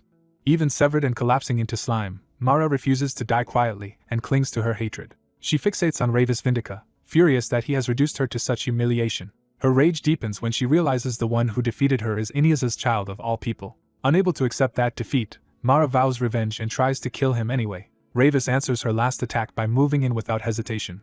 He crushes what remains of her with a brutal finishing blow. After ending her, he falls silent, letting the moment settle. The last of Mara's body pulls around his feet as the danger seems to pass. But the slime suddenly rises again, showing she still has one final trick left. It lashes onto Ravis's face and eye, trying to invade him through direct contact. He endures the intrusion instead of panicking, allowing the attack to continue for a beat. The contact reaches deeper, as if Mara is trying to force something into him, or seize his body. Ravis then declares the struggle finished, implying he has turned the situation to his advantage. The blue-haired girl recognizes that he has succeeded, while the bodies of the twins lie nearby as a grim reminder of what this battle cost. Even so, she warns that defeating Mara was no small feat because the former Black Throne's power was still immense. Ravis begins to answer, but his attention shifts to the lingering contamination on him. He calmly reaches into his clothes, preparing to clean himself up rather than dwell on the fight. Disgusted by the smell and filth Mara left behind, he wipes his face and complains that the whole ordeal wasted too much time. The blue-haired girl mourns the twins and wonders whether their fate would have changed if Mara had never crossed into the human world. Looking at the dead pair, she imagines they might have lived happily with their true mother instead. Ravis refuses to indulge that certainty and answers that no one can know how their lives would have turned out. He broadens the point by noting that tragedy is not limited to demons. Even human children, he says, can die because of their parents' greed. Nearby, a hidden onlooker watches the aftermath with nervous excitement. Once she decides the mission is complete, the spy prepares to slip away unnoticed. Ravis catches her before she can leave and calls her out directly. The startled intruder nearly gives herself away in panic. She tries to retreat behind cover, but it is already too late. Ravis orders her to come out, and she begs him to pretend he saw nothing. The blue-haired girl recognizes the intruder as Beltia and is shocked that such a famous figure is here. She identifies Beltia as the youngest daughter of the Murtano family and a once-in-millennia genius weapon maker of the demon realm. Ravis demands to know why someone like Beltia followed him all the way here. Beltia blurts out that Vanby sent her as a present for her big brother, and now that the surprise is ruined she wants to leave. She bolts immediately, choosing escape over explanation. The blue-haired girl adds that Beltia is notorious not only for talent but also for arrogance and obsessive pursuit of Ravis, though the face she wore here was clearly Jean Jahi's. That detail makes Ravis realize there must be a reason Beltia chose that human appearance. He concludes that Vanby must have transplanted Belcha's soul into Jean Jahi's body. That revelation makes the situation far more complicated than he expected. Ravis erupts at Vanby for creating this mess and promises to make him pay once they return to the demon realm. The blue-haired girl mockingly feigns innocence at the threat. When she asks how long Vanby would suffer, Ravis answers with furious exaggeration that it will be forever. The scene shifts away from the battlefield to the demon realm. There, Vanby teases that Ravis's choice to drink blood on the spot was both frightening and fitting for his nephew. When asked what happened next, Vanby casually recounts how the power from that blood let Ravis tear through Mara's attacks and finish her off. He pretends the details are too brutal to repeat, while clearly enjoying Mara's downfall. Varkan notices his sister's satisfaction and tells her to stop using Robbie's now that Mara has been dealt with. She argues that Robbie's has already done enough by executing the fugitive Mara, and complains that the boy in the human world keeps disturbing her peace. Varkan abruptly changes the subject to the rare tea she is drinking and hints that it came from House Roytes, implying a hidden issue she has ignored. She dismisses the implication and insists it has nothing to do with their current argument. Varkan backs off with a smile, saying that since Robbie's can now use his true power, she should simply relax and keep drinking. But she turns serious and brings up Bambi, Varkan, and Gamudare together as if linking them in a secret matter. She directly asks what the three of them are plotting behind the scenes. Varkan protests that even the great demon king knows nothing about it, which only makes the accusation sound more credible. She reasons that Bambi could never have implanted a bloodstone in Robbie's without Gamudare's knowledge. That thought leads her to a darker conclusion she can barely bring herself to say aloud. She realizes they are using Robbie's as bait to lure Morgoth, and Varkan cheerfully confirms it. Enraged, she attacks him, but Varkan insists he only helped because Robbie's himself wanted Morgoth caught. As she throttles him and curses him for surviving this long, Bambi calmly drinks tea and lets the siblings fight. Bambi dryly remarks that siblings seem fated to keep trying to kill each other across lifetimes. Even he grows more thoughtful as the name at the center of this scheme comes into focus. Morgoth is introduced as the being who commands death and embodies the end that returns all existence to nothing. When Morgoth's power moves, even angels and demons alike are drawn into its reach. Its threat extends across the celestial realm, demon realm, and human world, all of which could be extinguished one by one. Morgoth is described as a cruel architect who wants to consume the human world and remake the demon realm. Bambi quietly addresses that distant enemy and promises that the trap is still closing. He sends a warning into the void that Robbie's is coming for Morgoth. Back in the human world, Ravis carries the unconscious young Miho to safety. He lays her on a bed and stands over her in silence, as if considering what he owes her. He addresses young Miho by name, and says he has repaid the debt for borrowing her body. Before he can leave, people rush in after hearing that a student has collapsed outside the dorm. Miho's mother and others arrive in alarm, and Ravis calmly explains that she was injured in the practice room. Her stepfather immediately twists the situation into an accusation, claiming Miho and young Miho planned this together to ruin him. Miho's mother tries to stop him, but he turns on her too and accuses both mother and son of opposing Minha's idol career. He rants that every time Minha was praised online, the attention he wanted for himself was stolen. Thinking only of publicity, he orders his secretary to photograph Manhwa and frame the incident as a stalking attack to harvest sympathy. He revels in the scandal he can manufacture, caring more about votes and attention than his daughter's condition. Ravis's disgust hardens into murderous contempt as he listens to the man expose himself. He starts to respond, but someone else reaches her limit first. Miho's mother breaks down and screams at her husband to stop, demanding that he finally look at the child lying before him. Her outburst shocks him because she has never openly defied him like this. Ravis watches as she confesses that she once believed he would be a good parent, until he drained the family fortune after her father died and used their connections for his political ambitions. She condemns him for exploiting even Manhwa now and admits she cannot endure it any longer. He answers with self-righteousness, reminding her that he took in a woman who ran away with a poor man and raised her 2 children. Then he turns vicious, accusing her of devouring her former husband and calling the children ungrateful for resisting him. Ravis falls silent again, but now his restraint is visibly strained. To him, every word from the man reeks so badly that he can barely regard him as human. Ravis decides that if he cannot kill a human in this world, breaking a few bones should still be acceptable. Before he moves, Miho's mother beats him to it and spits the same truth Ravis feels, calling the man trash. That unexpected defiance startles Ravis more than the man himself. The stepfather can hardly believe she dared insult him so directly. She declares she will not let the children lose a father a second time and mocks the idea of a hypocrite like Yoon Tae-sik becoming mayor. He dismisses her as hysterical, unable to grasp that he has lost control over her. She tells him plainly that she is no longer on his leash. From now on, she says, she will be the one tightening her grip around his neck. Ravis, who had judged her weak, begins to see something else in her. In her fury and resolve, she reminds him of his own mother. Yoon Tae-sik tries to reassert authority, outraged that the family he used is finally turning against him. But his shouting now sounds smaller, because the fear has shifted onto him. Elsewhere, the story cuts to Fort Vulture, a U.S. military facility in the Middle East. Inside a blood-soaked control room, a hooded intruder studies the consoles and idly wonders which button to press. A wounded soldier begs the intruder not to touch the launch control, but the stranger only asks why that should matter. The soldier warns that pressing it will kill thousands of innocent civilians. The hooded figure pauses for only a moment, considering the plea without sympathy. Then the intruder presses the launch button anyway, remarking that this is exactly what humans built it for. The missile launch sequence begins, and the facility erupts in alarms. The soldier demands to know what kind of being would do this. The intruder answers simply that he is a demon. He spares the soldier only to send a message upward that Morgoth is responsible for the massacre. Outside, the city remains unaware for a final peaceful moment. Then people notice something descending from the sky above the streets. A mother and child look up in confusion, not yet understanding the danger. The missile strikes and the city is consumed in a massive explosion. Back in the control room, the surviving soldier can only curse helplessly as the destruction unfolds on the monitors. The hooded demon orders Schwa to retrieve the fragment, and the subordinate obeys, addressing him as Lord Morgus. Watching the devastation, Morgus mocks humanity for creating such powerful weapons only to lock them away. He is pleased that the chaos led him to the fragment without effort. Later, in the human world, Ravis discusses another problem with Lim Sion. He explains that his mother refuses to divorce Yoon Tae-sik yet because doing so now would mean losing the family money. Ravis hates relying on such logic, but he admits that surviving comfortably in the human world requires money, even if it means delaying the revenge he wants. So he orders Lim Sion to find a way to recover the stolen fortune. When Sion protests, Ravis flatters him as the smartest human he knows, which only exposes how narrow his sample size is. Ravis tries to encourage him further by bringing up the app Sion created for drug distribution, and Sion frantically shuts him up before anyone hears.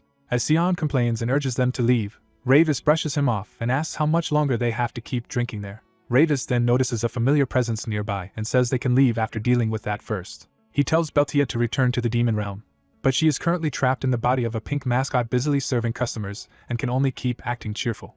Sion realizes she is ignoring Ravis, and Ravis dryly notes that she refuses to speak while looking at his face. Sion, still baffled, asks what kind of relationship Ravis could possibly have with the legendary Beltia. That question leads into Belcha's past. Before she was even born, her father received an eternal flame from the demon lord. That sacred fire was placed in the foundry, and Belcha's life began under its burden. As an infant still in the womb, she was burned by that flame before she ever opened her eyes. Her father treated the agony as destiny, commanding her to burn in the demon lord's fire and let it guide the path she must take. For Beltia, the first truth of existence was unbearable heat that scorched her flesh and painted the world red. In the demon realm, her father later presents the completed work to the great demon Lord Gamudare. He explains that the creation is the mouth of Cocytus, a weapon that devours the false oaths of traitors and returns them as shards of ice. The weapon is praised as pain transformed into art. Its maker is revealed to be Beltia, the Murtano family's prodigy. Gamudare praises Count Valdir's youngest daughter and declares that this mouth of Cocytus will endure as a masterpiece for ages. He goes further and calls the young demon skill the finest of its kind. Valior basks in the praise, boasting that unlike his troublesome son Lavis, Beltia is a true genius worth envying. Belsh's brother answers with formal humility, while Gamudere accepts the gift and dismisses his own complaint as an old king's grumbling. The king then entrusts the future of the demon realm's weapon development to the Murtano family, and places that burden squarely on Beltia. The palace stands silent around the weight of that decree. As they leave, her brother makes sure Beltia understands that the demon lord himself praised the work she created. He smiles and tells her that she is the greatest masterpiece their family has ever produced. A small demon girl watches an older argument turn physical as someone is hurt and scolded for being reckless. The dispute centers on what kind of ruler the next demon lord should be, with one side pleading for mercy instead of slaughter. The opposing side rejects compassion entirely and insists a true demon lord must rule through merciless violence. That cruelty is enforced immediately as a terrified boy is threatened with being handed over to his brutal uncle, making him beg not to be sent away. The girl remembers that this was the moment everything began for her. She traces it back to the first time she encountered Lavis, the prince who would become the center of her life. Her memory returns to the isolated castle foundry where she spent her early years. Raised by a father who treated her like a masterpiece, Beltia was shaped into an alchemist through the foundry's flame. For 300 years she studied demon alchemy and forged weapons through relentless research and labor. Even in that harsh place, the servants complained that Belsh's treatment was unfair. A maid named Kasri grumbles that another servant, Jiwang, selfishly ate most of the rare fruit meant to be shared. Jiwang defends herself by claiming she obeyed an order to clean the stables because she feared punishment from Lord Teton. Kasri points out that fear should at least have limited Jiwang's greed. Beltia casually tries to settle the matter by offering her own share to the servant who lost out. Jiwang objects that the math still is not fair and argues the portions should be redistributed properly.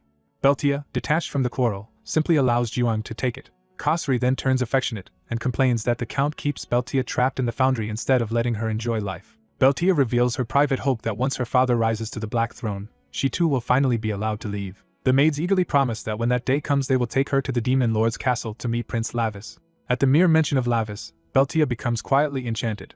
To a girl imprisoned in the foundry, the maid's stories became her only window into real life. Through them she learned about jealousy and friendship. And above all, romantic stories became the only thing that made her feel truly alive. That fragile happiness ended when pain finally arrived. After being born and locked away in the foundry, Belsh's life continued in isolation as time passed. As her alchemical knowledge and power kept growing, she eventually lost control over her own flame. The power erupted inside her body, leaving her in unbearable agony. Kasri and Jiwang panic as they watched Beltia suffer. In terror and pain, Beltia begs them to stay back because she can no longer control what is happening. Her alchemy bursts outward in a catastrophic wave. The unleashed fire reduces the two maids to ash and bone in an instant. Beltia realizes too late what she has done. She breaks down in horror as the truth hits her. Time and flame become one in her memory as the raging heat consumes the only companions she had. Left among their remains, she can only call their names in disbelief. Her scream echoes beyond the foundry, but nothing can undo the loss. After that day, weaker demons could no longer even approach the foundry because of Belsh's overwhelming power. Her father coldly reframes the tragedy as proof that she has become the flame itself. Beltia, shattered, asks only to be allowed to leave. Her father refuses outright and insists she must never step outside. He reveals his true motive. Their family's rise among the 12 black seats depends on keeping her power under their control. He also weaponizes her guilt, warning that leaving would only lead to more innocent deaths like Kasri and Jiwang. Crushed by that accusation and haunted by her friends, Beltia vows she will never go out again. Her father is satisfied to see her submit. Beltia silently clenches her fists, burying her grief and anger. From then on, she became completely alone. Only the sound of endless rain marked the passing years. For decades, the only signs of life she encountered were the order forms her father left outside the foundry. Her memories and even her sense of being alive slowly burned away until they felt like scrap metal. Eventually, even her reason for living began to fade.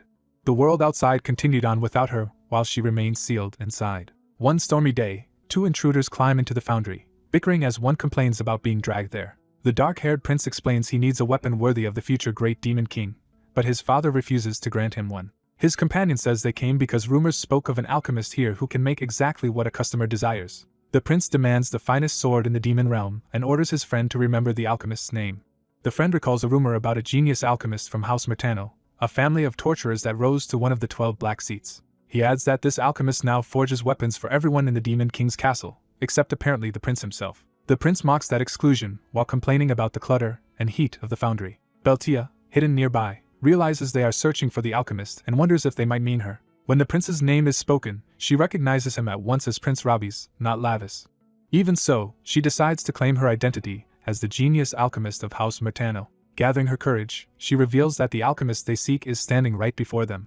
The two boys stare at her in confusion, having never noticed her presence. For Beltia, the simple fact that Prince Robbie's addressed her directly feels momentous. The prince's friend urges retreat before they are caught, but Robbie's realizes escape is already impossible. Beltia nervously introduces herself and admits that she is the alchemist they came for. The friend refuses to believe such a small girl could be the terrifying figure from rumor. Beltia is startled to learn that frightening legends about her have spread outside. Robbie's dismisses the rumors, sees only a tiny girl, and bluntly asks her to make him a sword. Beltia fixates not on the request but on his description of her as cute. She works through the meaning and realizes he is calling her lovely. That interpretation overwhelms her because no one has ever seen her that way before. Eager to please him, she immediately promises she can forge the sword and asks what she needs. Speaking with unsettling honesty, she explains that to melt the materials she needs his soul. Robbie's instantly loses interest when he thinks the price is literal soul burning. Beltia hurriedly clarifies that she only needs to see his soul, power, and path in order to understand what weapon suits him. She decides that if she keeps watching him, she will be able to read it. Because Robbie's is the first person ever to see her as lovely, Beltia resolves to use all her knowledge to forge a sword just for him. From that day on, she begins secretly observing him. To do that, she finally gathers the courage to step out of the foundry on her own. She overcomes the fear that bound her there, all for the sake of following Robbie's. Outside, she watches him train from hiding as he swings his weapon in the forest. She becomes convinced that by observing him closely she can read what his soul requires. Her concentration sharpens as she believes she has finally seen the answer. Instead of perceiving his soul, she gets distracted by how attractive she finds his jawline. Her supposed insight drifts further into infatuation as she admires his collarbone. She celebrates as if she has made a profound discovery, when in truth she is just swooning over him. She keeps watching him for a very long time, while Robbie starts sensing that someone is observing him. Meanwhile, Beltia devotes all of her time to forging a sword she believes will match his soul. After a long effort, she finally completes the blade. She names it the Damra blade and believes it is the perfect sword, one that can become one with Robbie's soul. To her, it is the culmination of everything she knows and a weapon made only for him. When the work is done, the castle remains quiet, leaving her alone with the problem of delivering it. She panics over how to give the sword to him, and fears he might hate it or hate her. While she hesitates, Robbie's arrives and impatiently demands the weapon. He reveals that a full century has passed while she kept watching and delaying. Beltia is terrified that he came in person and worries he will be disappointed. Her anxiety spirals into absurd fears that he will mock the sword as useless and get angry at her. Robbie's cuts through her panic by calling her name. He explains he must leave tomorrow to annihilate the traitors of Xiaganan, and asks her to give him the sword today. His urgency jolts her into action. When he even adds a polite plea, Beltia is overwhelmed by the thought that he is begging her. She interprets his desperation for the weapon as desperate desire for her. In a flustered frenzy, she thrusts the sword into his hands. Robbie's is thrilled to discover the weapon was already finished. Beltia retreats in embarrassment, trying to reassure herself that at least she managed to give it to him. As he stays silent for a moment, she assumes she has failed and braces for rejection. Instead, Robbie's praises the sword as genuinely excellent. He marvels that its balance is perfect, and that it accepts his magic completely, then asks what it is called. Caught off guard, Beltia struggles to say the name aloud. Robbie's enthusiastically adopts the dramatic title Damra sword and immediately likes it. He thanks Beltia and vows he will never forget this favor for the rest of his life. Those words strike Beltia far more deeply than he realizes. She hears in them a promise that his whole life will belong only to her. Her obsession surges as she imagines him looking only at her forever. For the first time, she feels grateful that she was born into flames, because they gave her a way to bind herself to him. She decides the path she found in those flames must exist only for Robbie's. In her heart she vows to look only at him forever and to remain with him always. Yet even in that fantasy she sets one condition: she must never touch him. She forbids contact because she fears her flames would burn him away. Back in the present, a listener acknowledges that Beltia's retelling explains the shape of her past, even if some details are distorted. The conversation turns to why one of the boys still cannot look directly at Beltia, and he blames the face she currently wears for triggering his trauma. Beltia, now in a human-like form, is mortified by being physically close to the man she still thinks of as brother. Pressed to ask what he wanted, the nervous boy finally raises the question that brought them here. He explains that after firing the gun she made for him, his body began reacting strangely, and he feared he was losing control. The symptoms continued: a sudden pounding heart, blurred vision, cold sweat, breathlessness, and anxiety. Beltia immediately recognizes the condition. The boy jumps to the supernatural conclusion that he is being controlled by magic. Beltia flatly corrects him and says it is simply panic disorder. She adds with equal bluntness that he also has a split personality. He tries to reinterpret everything as demon synchronization through his weapon, but she insists he needs treatment, not mystical explanations. Another boy mocks him for underestimating himself and overimagining things, while the patient admits he had secretly hoped the magical theory was true. Beltia begins explaining her craft by saying every soul carries its own unique energy. That energy differs across celestials, humans, and demons, and no two are the same. If the body that holds that energy disappears, the remaining soul vanishes with it as well. She confirms that she can see the soul of anyone who commissions a weapon from her. Her work is to identify what kind of energy that soul needs and create a weapon suited to it. But she can only adjust a weapon to match a soul, never alter or create the soul's energy itself, which is why understanding the customer accurately matters. The boy realizes that the gun may have excited him because it was fitted to the hidden personality inside him. Beltia confirms that the energy of an unrecognized second personality burst out, and she unknowingly made the gun to suit that self. He is shaken to learn that such a personality was hidden within him all along. Another companion admits Beltia is making sense for once, which only embarrasses her further. Unable to endure the closeness any longer, Beltia flees in a ridiculous disguise to escape the situation. One boy snaps at her to stop being annoying and go back to the demon realm, but Beltia clings to Robbie's old promise and insists she will stay by her brother's side forever. She runs off anyway, refusing to let go of that conviction. Left behind, the boys react with disbelief at the disturbing implications of her devotion. One of them bitterly blames Bambi for causing this whole mess. His frustration explodes as he demands that Bambi stop hiding and face him directly. A sudden streak of pink energy answers that challenge, signaling that something is finally about to appear. A flamboyant messenger from the demon realm suddenly appears before Robbie's and his companion, clearly pleased with his dramatic entrance. Robbie's is stunned that Bambi reached the human world at all, but Bambi explains he came legally as an official envoy rather than as another prisoner. Bambi immediately cozies up to the bespectacled boy and treats him as an ally, implying Robbie's needs smarter people around him to survive. When Bambi casually calls them friends, Robbie's feels instantly betrayed by how easily his companion is won over. Bambi cuts through Robbie's outrage and asks whether he has ever truly considered why he was sent to the human world. Robbie's insists the answer is obvious, believing the demonic bloodstone was given to curry favor with the Demon King's son. Bambi dismisses that shallow answer and mocks Robbie's for mistaking arrogance for understanding. He warns that clinging only to surface facts will get Robbie's killed in a human body, forcing Robbie's to demand the real scheme. Bambi reminds him of Morgus, the ancient demon imprisoned in the human world long ago. He reveals that Morgus has begun moving again, turning the conversation from insult to urgent threat. Robbie's is jolted by the name, realizing this is far more serious than he expected. Bambi explains that Morgus is attempting the reverse creation of Circle, a catastrophe meant to erase the heavenly realm, demon realm, and human world alike. The story shifts to a gaudy casino where the machinery rattles under constant use. A slot machine keeps spinning through losing combinations, feeding a gambler's obsession. A demon named Namuja fumes over yet another near miss after wasting days at the machine. His frustration boils over as he demands his money back from the machine itself. A hooded subordinate approaches carefully and tries to calm Lord Namuja before his temper causes trouble. The subordinate offers him a few more coins, and Namuja eagerly accepts the chance to keep gambling. Namuja slams the lever again, convinced the next spin will save him. The reels whirl, drawing him back into desperate anticipation. For a moment he thinks he has finally hit the jackpot and erupts in manic joy. Even as the subordinate tries to report something important, Namuja ignores him and stays fixated on the machine. The result falls just short, and Namuja's triumph turns instantly into rage at another almost win. A nearby human celebrates his own jackpot, making Namuja's humiliation even worse. Namuja sees at the insult of someone else winning what he wanted. The subordinate finally forces out the real message. Robbie's has appeared in the human world as a prisoner. That news shocks Namuja out of his gambling trance. He lashes out at the machine in reflex, but the moment has already shifted. The abused machine explodes in flames, throwing the casino into chaos. As people panic and flee the fire, Namuja and his subordinate walk away from the disaster untouched.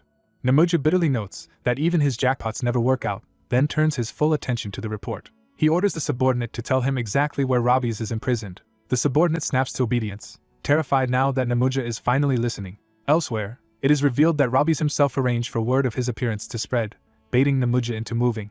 Namuja's messenger unknowingly boasts that he delivered that false lead perfectly, proving the trap worked.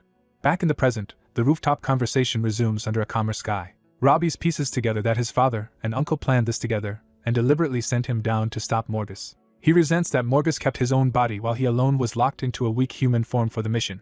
Bambi explains that Morgus is no longer the same demon he once was after centuries of imprisonment. During that time, Morgus transformed himself into a demon-human hybrid, making him far more adaptable and dangerous. The bespectacled boy realizes that means Morgus can wield both demonic power and human energy freely, just as Miho is being altered by the bloodstone. Bambi praises the boy's deduction, confirming that Miho's transformation follows the same principle. Robbie's demands to know why this burden had to fall on him alone. Bambi explains that if the Demon King's son had entered the human world openly, the heavenly realm would have treated it as an act of war. So Robbie's was disguised as a prisoner to keep the mission unofficial. Robbie's is furious that no one told him any of this beforehand. Bambi bluntly answers that if they had explained it, Robbie's would have refused to come in a human body at all. Robbie's summarizes the absurdity of the assignment: stop Morgus, save the human world, and prevent war between heaven and the demon realm. Bambi confirms that no army can be sent, because any demon reinforcements would trigger heavenly intervention and full-scale conflict. He adds that Robbie's is also the first test subject of the demonic bloodstone, though Bambi claims he improved the process beyond Morgus's crude version. Robbie's refuses to trust that reassurance. Bambi tries to sell the plan by reminding him that he absorbed Mara's power and already has allies in the human world, even as Robbie's resists being volunteered. Robbie's anger slips into insecurity as he wonders whether his father and uncle have abandoned him, and whether Bambi betrayed him for the throne. Then he snaps back to practical fury, shouting that none of that matters if this fragile body cannot kill Morgus. Bambi answers with provocation instead of comfort, claiming they sent reinforcements in the form of Beltia and asking if Robbie's is simply afraid. The insult lands exactly as intended, and Robbie's explodes at being called scared. Bambi keeps taunting him until pride overrides hesitation. Robbie's finally declares that he will kill Morgus with his own hands no matter what body he has. Bambi immediately hails that answer as proof that the real Robbie's has surfaced, and pushes him to commit fully. The bespectacled boy is amazed by how easily Bambi manipulated Robbie's into accepting the mission. Robbie's then notices a flaw in Bambi's claim and asks how Beltia counts as reinforcements at all.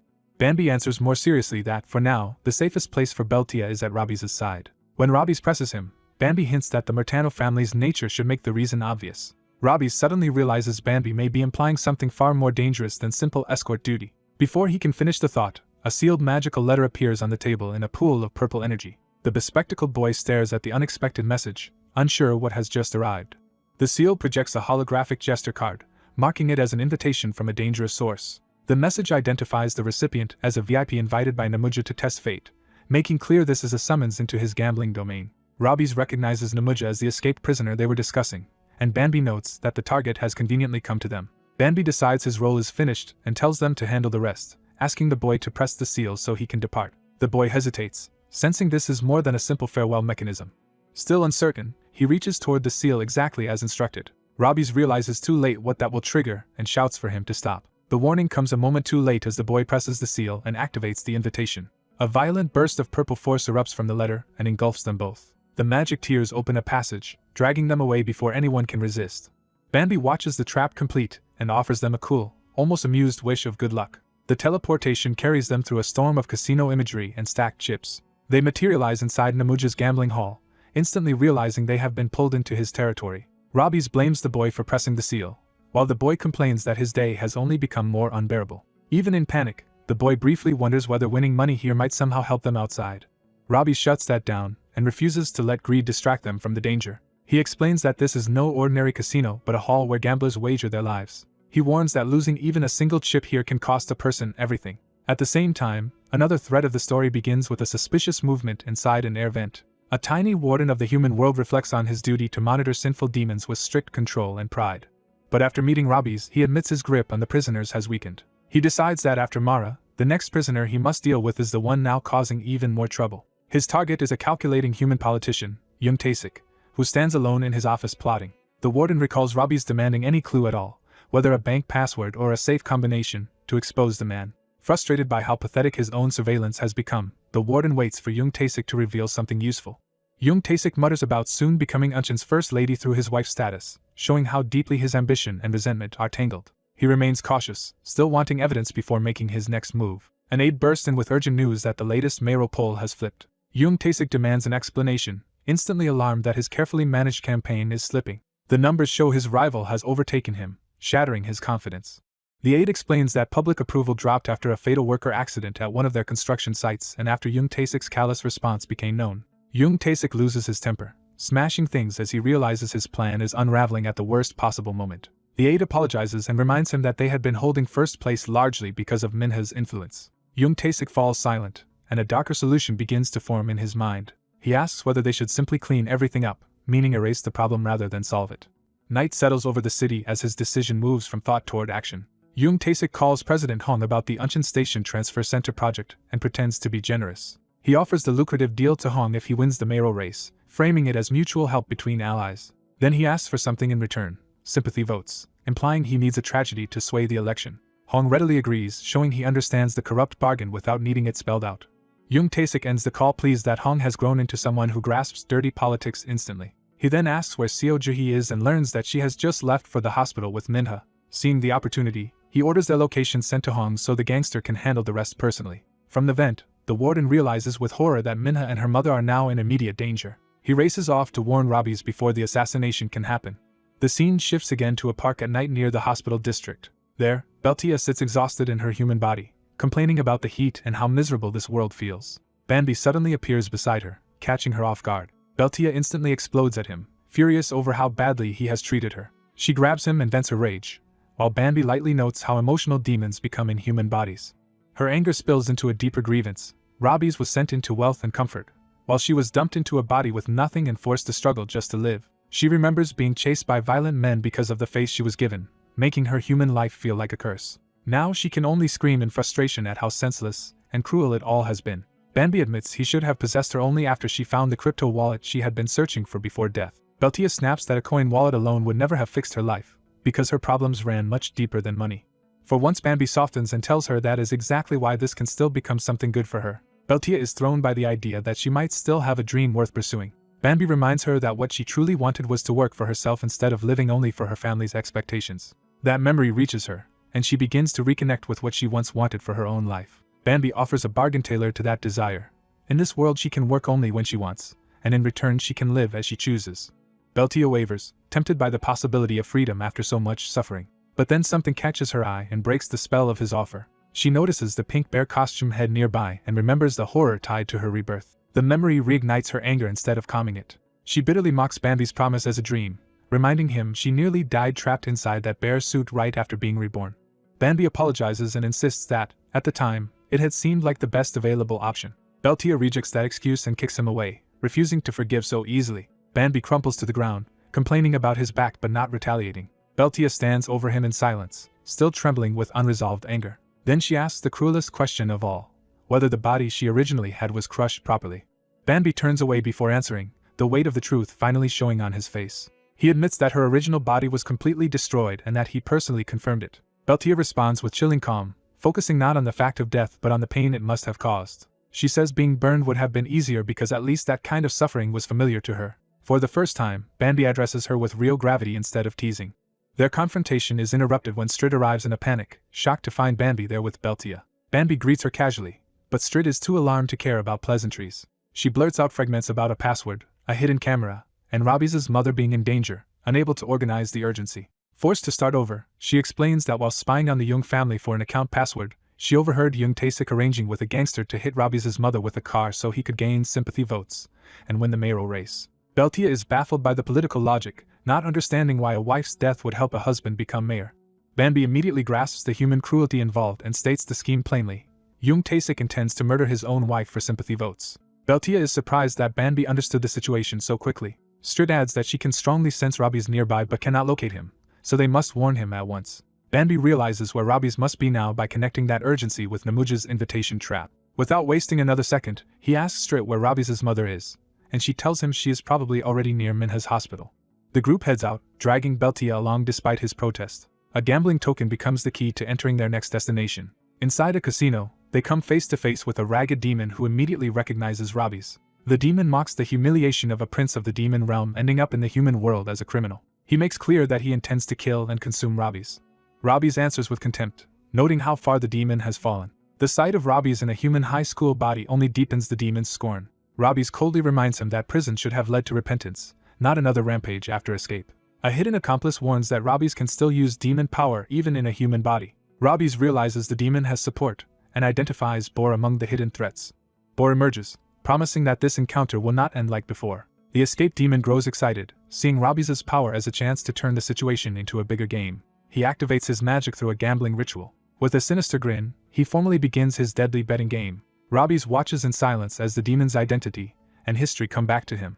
Namuja is revealed as a former executioner of the demon realm, a man who erased condemned criminals without a trace. His reputation was so absolute that even the fiercest demons could not resist him. He once carried out lawful executions against criminals such as Bezra Kuronai under grave charges. Back then, Namuja enforced the law immediately and without hesitation. His victims could only beg in disbelief as judgment fell.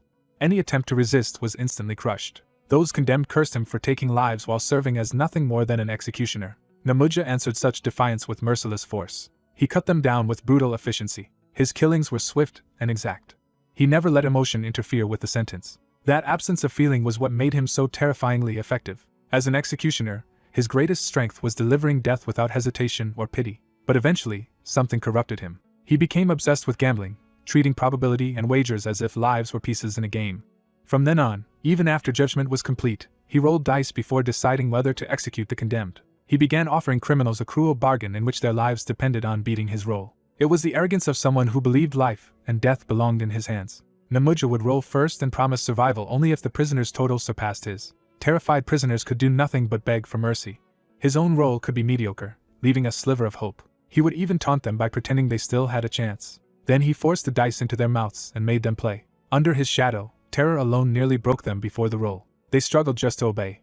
At last they spat the dice out. Sometimes the result came heartbreakingly close. For a moment, the condemned would think they had survived. Namuja would dismiss that hope with mock regret and order his subordinate to release them. The prisoner would thank him, believing luck had saved their life.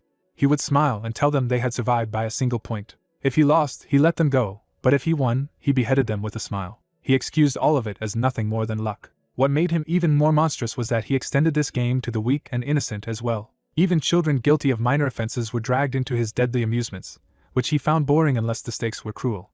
He would tempt them with false hope, offering to cancel punishment if they could beat his card. But losing still meant death. Some children were so frightened they tried to accept punishment instead of playing. Namuja refused to let them escape the game. He blamed them for not refusing crime earlier and forced to bet on them anyway.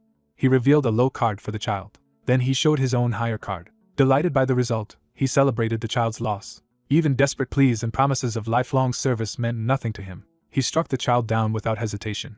The victim died still crying. Namuja mocked the child for lacking the resolve to die cleanly after betting his life. He dismissed the murder as the victim's bad luck. For him, the moment a criminal lost the gamble, their fate was sealed. Then he devoured them. He consumed not only flesh and bone, but fear and soul as well. Such feeding on the weak was forbidden even in the demon realm. Yet breaking that taboo became another pleasure to him. By then, Namuja had ceased to be an executioner and become a predator addicted to gambling. When word of his corruption reached Rabi's, he decided to intervene personally.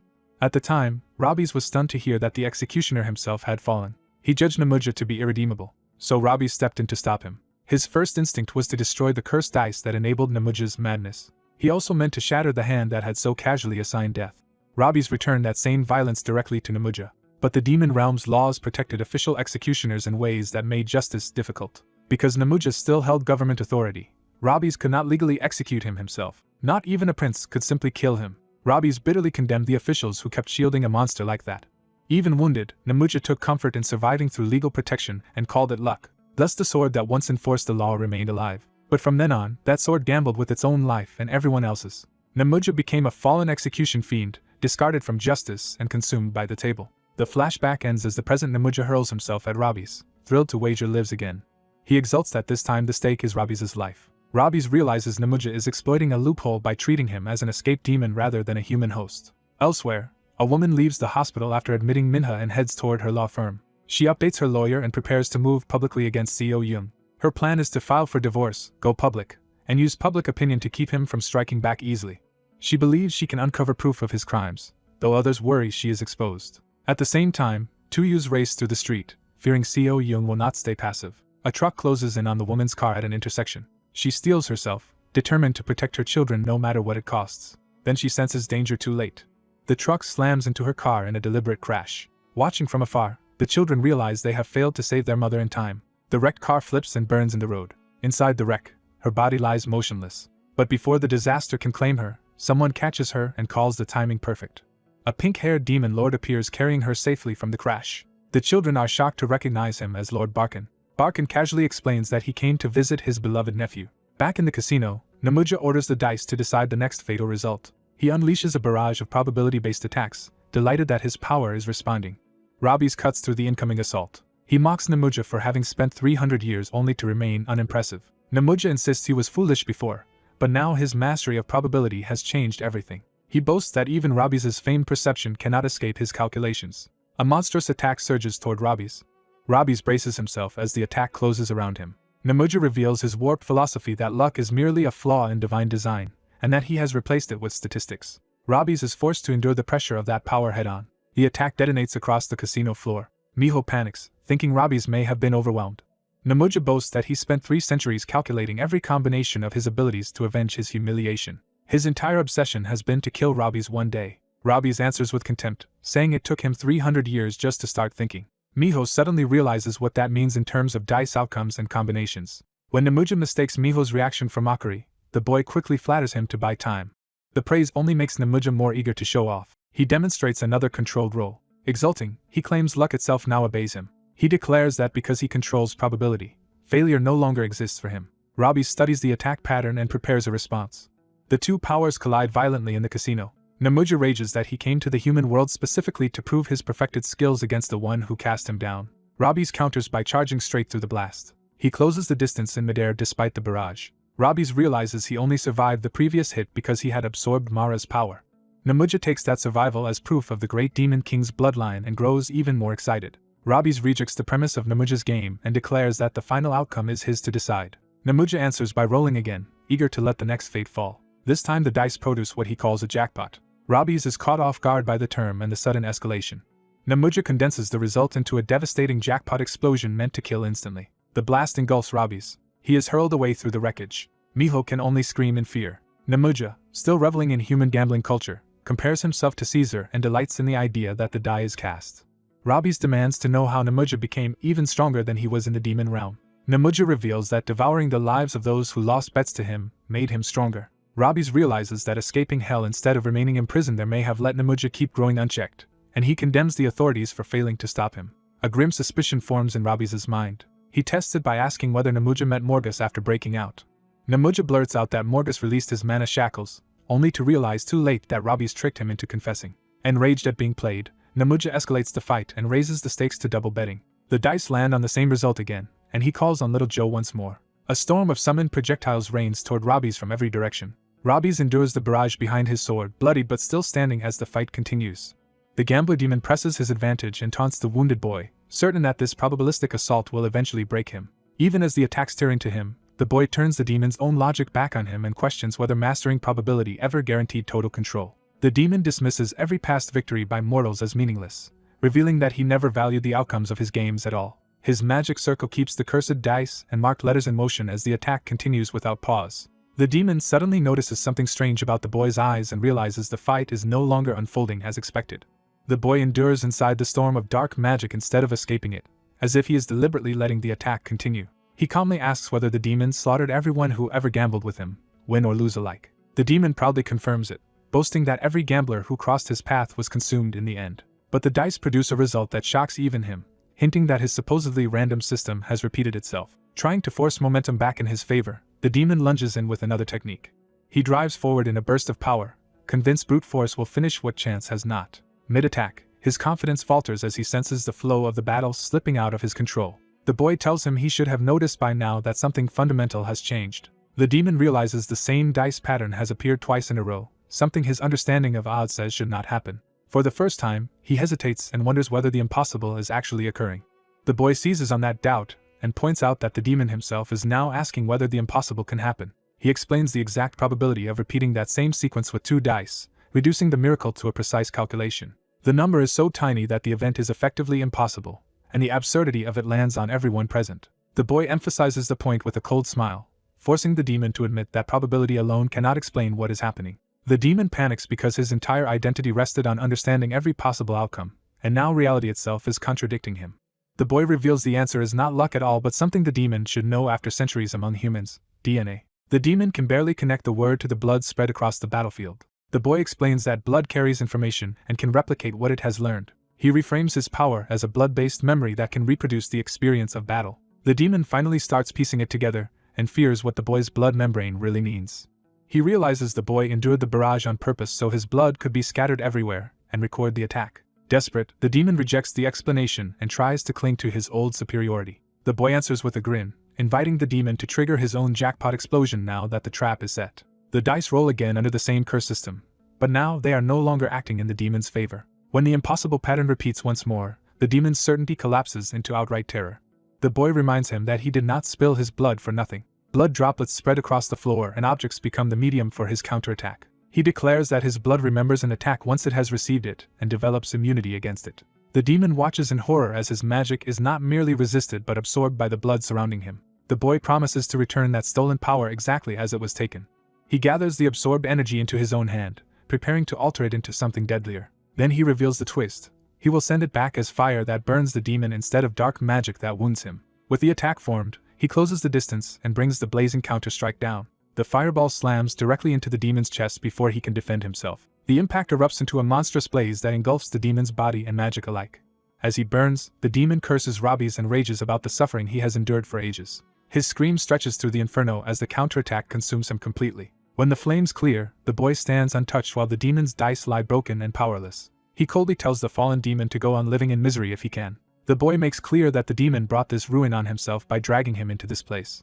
The shattered dice on the floor confirm that the demon's game and authority have both been destroyed. That night, the scene shifts away from the battle to a quiet apartment where allies have gathered. Lord Barkin arrives in time to hear that Miho's mother survived only because of their intervention, and the room briefly relaxes into conversation. The black-haired boy, now changed into casual human clothes, dryly answers questions about why he is dressed like an ordinary person. The mood turns playful as he mocks the pink-haired demon uncle for his shameless habits. The uncle fires back with threats and bluster, but the exchange is more family squabbling than real hostility. The girl he rescued dismisses him as a filthy pervert, keeping the teasing going. The uncle lunges in outrage, and she physically fends him off while still insulting him. Once the comedy settles, the green-haired ally reports that sending the boy to the human world paid off because he absorbed 2 high-level powers, then asks about clues to Morgus. The boy explains that Namuja knew nothing important, and was only an early experimental subject in Morgus's modifications.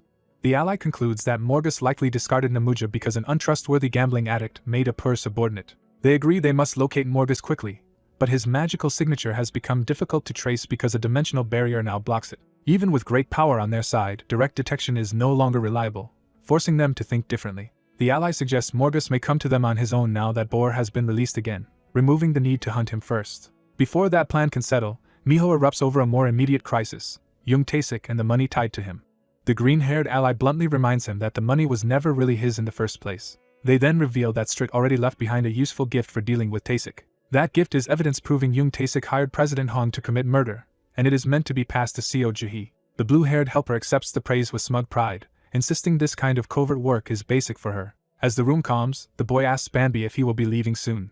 Miho immediately demands that Banbi take the troublesome uncle and the rescued girl with him as well. The uncle refuses in panic, claiming he fought hard for permission to come to the human world and has nowhere else to go. Miho threatens to spread humiliating rumors about the uncle wearing human clothes, which terrifies him far more than any battle. Their bespectacled companion awkwardly interrupts, confused about why so many powerful figures are gathered in his home. The story then moves to a hospital, where doctors assess Miho's mother after the recent attack. They explain that her physical injuries are manageable, but the psychological shock is severe enough to leave her in acute stress and temporary unconsciousness. Her husband gratefully thanks the doctors, who say she survived largely by luck and should awaken after rest. After the medical staff leave, the room falls quiet around her bed. A hand tightens around hers, showing that someone remains beside her in silence. That someone is Jung Taesik, who coldly remarks that both mother and son are lucky to have long lives, unlike Miho's father. He begins reliving the past, recalling when he first met Seo Jae and how pleasant everything seemed then. Back in school, a teacher tried to stop Taesik from reporting widespread class violence, urging him to protect the school's image instead. Taesik rejected that compromise, insisting schools should value achievement over social ties and that punishing the class was necessary. The administration brushed him off and sent him back to class, refusing to act. That indifference convinced Taesik that adults were useless and unworthy of authority. He left the office carrying that resentment with him. Outside, other students mocked him for reporting them again and treated his sense of justice as a joke. They warned each other that someone as intense as Taesik would eventually turn dangerous, while still bullying him openly. Taesik's anger deepened as he realized they judged him by his face and isolation before anything else. One bully moved to strike him for not lowering his gaze, but even that violence was wrapped in ridicule. The others laughed at his fear and humiliation, enjoying how easily they could corner him. As they walked away, they promised another confrontation later, making clear the torment would continue. Taesik internalized them as lowly creatures who only acted brave in groups and within school walls. He decided that once they entered real society, they would never dare speak to him that way again. Then he saw a girl greeting another student warmly, and his attention fixed on her. In his mind, everyone else became unworthy of even sharing his school except one person. That person was Jae, whose name became the center of his obsession. He convinced himself she alone stood on his level and began defining her as his rightful equal. Her status as the daughter of a powerful construction CEO only intensified that fixation. Her beauty and social standing were enough for him to decide she belonged in his future. But he later learned she had not waited for him at all. Instead, she chose another man, shattering the fantasy Taesik had built around her. Office gossip revealed that assistant manager Park had married the boss's daughter, and Taesik was stunned to hear it. The story spread that Park was an orphan, that Jaehee's father opposed the match, and that the couple ran away together anyway. Taesik's resentment exploded because he had sacrificed his own ambitions and still lost everything he thought he deserved. He interpreted Jihee's choice as a personal betrayal rather than a life she freely chose. In his mind, she abandoned him and even had a child with the orphan he despised. He secretly watched Jihee's new family from a distance, unable to let go. That spying hardened into a vow that he would never forgive her. While Jihee lived happily with her husband, Taesik buried himself in dirty work and ruthless ambition to rise in the company. He courted President Hong by promising that winning a major contract would erase Hong's stigma as a gangster. Hong eagerly asked what price Taesik wanted in return, desperate for legitimacy. Taesik answered that he only needed one person taken care of, leaving the method to Hong's imagination. He made the real bargain explicit. If Jihee's husband and father were killed, he could seize Haemyeon construction and split the gains. Hong admired the ruthlessness and agreed to the plan. Taesik accepted the deal with quiet satisfaction, having crossed the line into murder for ambition and obsession. Even after all that, he still obsessed over the idea that someone unworthy had been allowed to stand beside Jihee. Now in the hospital, he convinces himself that the old rival is finally gone and that the struggle is over. He remembers Hong later reminding him that they were now bound together by blood and profit after the husband's death. At the funeral, Jihee and her children grieved while Taesik watched from a distance, already calculating his next move. He approached her not with comfort but with contempt, deciding she could not survive alone with 2 children and should return to her father's world. He addressed her by name as if claiming a place in her life at her weakest moment. The memory shifts to the wealthy family home where her father confronted the aftermath. Jihee insisted she could raise Miho and Manhwa by herself, refusing to surrender her independence. Her father dismissed that resolve as ignorance, and ordered her to come back home. He framed the issue not as love or grief but as family shame, unable to bear seeing his bloodline live modestly. Then he summoned someone into the room to settle matters his way. That person was Young Taesik, introduced as the most capable man in the company. Jihee's father presented him as a kind man willing to accept a daughter with 2 children, turning her future into a transaction. He bluntly ordered her to stop resisting, remarry Taesik, and restore the family's status. Taesik remembers how hard he worked to put everything back where he believed it belonged. Back in the present, he tells the unconscious Jihee that he even tried to care for children who were not his blood. He bitterly claims fate twisted their beginning, as if destiny rather than his own choices ruined them. He recalls trying to play the role of father by bringing gifts and learning what Miho liked. He even queued publicly for a game console, proud that he had finally obtained something the boy wanted. But Miho only cried that he wanted to see his real father again for his birthday, and Taesik was blindsided. Jihee tried to comfort her son by saying his father would still celebrate him from heaven. Miho, still grieving, asked whether she had forgotten his father because of her new husband. Jihee answered through tears that she could never forget and still loved Miho's father deeply even now. That confession shattered Taesik's delusion that time and effort had replaced the dead man in her heart. He raged that the man he considered worthless was still ruining his life from beyond the grave. His resentment expanded to the children as well, because he believed he had taken in discarded lives only to be repaid with rejection. He reduced human relationships to status and utility, insisting people can only live together if they are on the same level. Now beside her hospital bed, he reveals the full truth to the unconscious Jihee. He killed both her husband and her father. He adds that Miho learned he was responsible for President Hong and the grandfather's deaths, which is why the boy became his enemy too. Taesik admits he tried to kill Miho as well, but the boy survived, and he mocks that survival as mere luck. He warns that Jihee's luck will not last much longer either. With that thought, he reaches his final conclusion about what to do with her. He decides that if she cannot belong to him and cannot forget the dead, then it would be better if she never woke up again. After making that threat, he turns to leave the room as if the matter is settled. Jihee remains motionless in bed, giving no outward sign that she heard any of it. Yet a tiny change appears at her eye, hinting that his confession may have reached her. A tear slips out, proving that somewhere beneath the shock and unconsciousness, she is still aware. Her remembered words about never forgetting Miho's father linger as the emotional truth Taesik could never accept. And that truth leaves Taesik shaken, because even now he cannot bear that Jihee still belongs to the past he failed to erase. A man arrives at the home carrying gifts, while inside someone trembles with pent-up emotion. He enters as if returning to his rightful place, bringing presents that underline his role as the family's new provider. The mother gently pressures Miho to accept that his dead father is gone and that a new father now stands in his place. She keeps persuading the crying boy that resisting this new family order will only hurt everyone, especially the man she wants him to accept. Miho remains devastated, unable to let go of his real father despite her insistence. Through tears, she urges both herself and her son to transfer the love they once gave the dead man onto the new husband. But beneath that obedient performance, her grief hardens into something darker. Remembering Young Taesik by name, she focuses her hatred on the man who replaced everything she lost. Her mourning turns into open contempt as she recognizes him as the source of her ruin. Time passes, carrying the story from that painful memory into the present.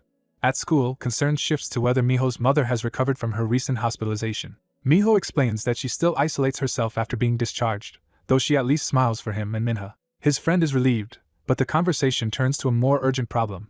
Election day has arrived. Miho admits he has restrained himself on Bandi's advice, yet if Taesik wins office, he fears he will lose any chance to protect his family. His friend confidently promises that Taesik's victory will not stand.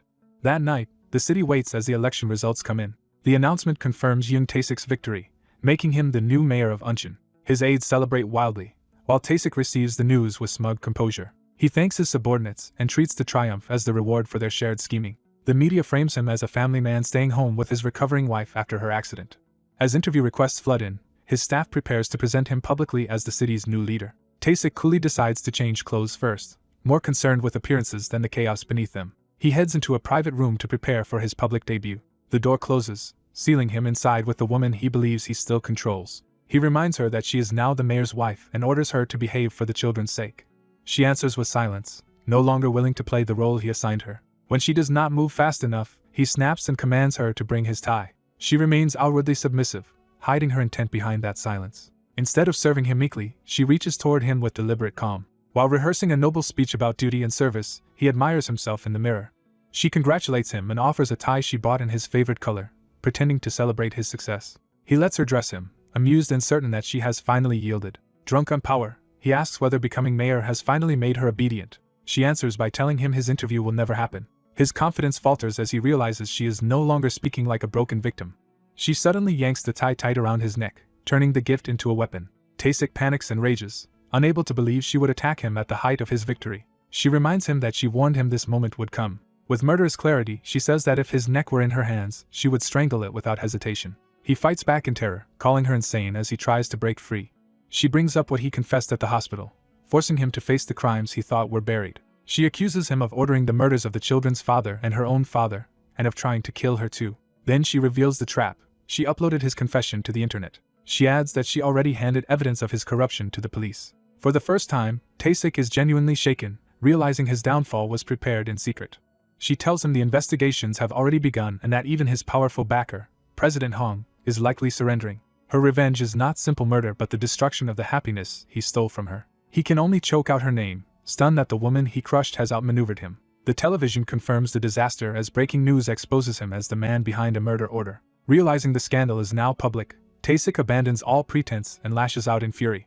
The broadcast goes further, naming the victims whose deaths are now tied to him. In blind rage, he grabs a heavy object from his aide, desperate to smash the evidence and anyone around him. He hurls it violently, screaming as his carefully built image collapses. The thrown object destroys the television, but it cannot stop the truth already spreading beyond the room. She drops his car key and tells him plainly that she wants him dead, but is sparing him only because of the children. Instead of killing him, she condemns him to a harsher punishment, life as a hunted criminal rather than a prisoner with shelter and meals. She orders him to run forever and live hidden like vermin in darkness. Humiliated and cornered, he swears he will kill her if he gets the chance. Even while threatening her, he snatches up the key she tossed down, choosing escape over revenge. He flees the apartment in panic as she lets him go, having already stripped him of everything that mattered. She calls after him that he will never enjoy his achievements again, because fear will poison every moment of his life. She vows that from now on she will use everything she has to track him, and that every move he makes will be watched. In her mind, he is no longer a husband or mayor but a beast on a leash she intends to keep tight forever. Taesik rushes into the underground parking garage, trying to turn flight into survival. As he runs to his car, he curses her and promises to drag her down with him even if he dies. A stranger blocks his path and mocks him as the kind of cockroach he was just condemned to become. Mistaking the figure for a possible rescuer, Taesik begs for help and offers anything in exchange. Then he recognizes the towering pink-haired man before him and realizes this is no salvation. The newcomer answers with a brutal punch that sends Taesik reeling. Taesik is thrown across the garage, screaming as the attack crushes his last illusion of escape. The pink-haired man praises Miho's mother for her judgment, revealing that he is acting on her side. Taesik clutches his shattered face and spits out hatred, still unable to accept how completely he has been cornered. He accuses the two of teaming up to send him to his death. The pink-haired man dismisses the complaint and silences him with another kick. He declares that ordinary human law is too weak for monsters like Taesik, criticizing Miho's mother for being too merciful. Because Taesik briefly acted as his younger brother's father, he decides to give him a special punishment instead. A small demon approaches the battered man and presses a grotesque mask toward his face while he trembles in confusion. The pink-haired man explains that the mask was originally made to kill him, and now Taesik will wear it. The device is identified as Agnel's breeding mask, and it clamps onto Taesik's face. The mask immediately burrows into him, making him scream for it to be removed. When he tries to tear it off, Purple power lashes out and punishes the attempt. The pink-haired man tells him escape is impossible now. He opens a portal to the hell he created and drags Taesik toward it, promising a punishment shaped by his own sins. Even at the brink of damnation, Taesik can only howl for someone to save him. The portal swallows him as the small demon watches without pity. The small demon cheerfully explains that the destination is Carnifica, a hell where one cannot die and must suffer endlessly. He adds one more cruel detail. Carnifica's depraved ruler still possesses Ogmel, making Taesik's fate even worse. Later, in that infernal place, the pink-haired man lies sleeping while the small demon sneaks up on him with mischief in mind. Annoyed that he keeps bothering his brother under the excuse of training, the little demon decides to retaliate. He slaps the same filthy Ogmel egg mask onto the sleeping man's face as a prank. The victim jolts awake in horror, recognizing the mask and the disgusting creatures attached to it. The little demon gleefully explains that Ogmels will keep hatching and crawling into every opening on his face until the mask is removed. The pink-haired man immediately tries to rip it off by force. The little demon panics and warns that brute strength will not work. Instead of listening, the enraged man chases the prankster, threatening to throw him back into the fire. The little demon flees while complaining that the prank backfired because the mask came off too easily. His irritation vanishes when he suddenly remembers he is supposed to go see his brother. He grabs a tracker linked to his brother and rushes off to find him at once. Back in the human world, the night outside the apartment has grown quiet again. Miho's mother holds a photo of her dead husband and tells him that the long ordeal is finally over. She promises him that she will protect the children no matter what happens next. Tears still fall, but now they carry relief as much as grief. She asks her husband in heaven to keep watching over their family, trusting that his memory will remain with them.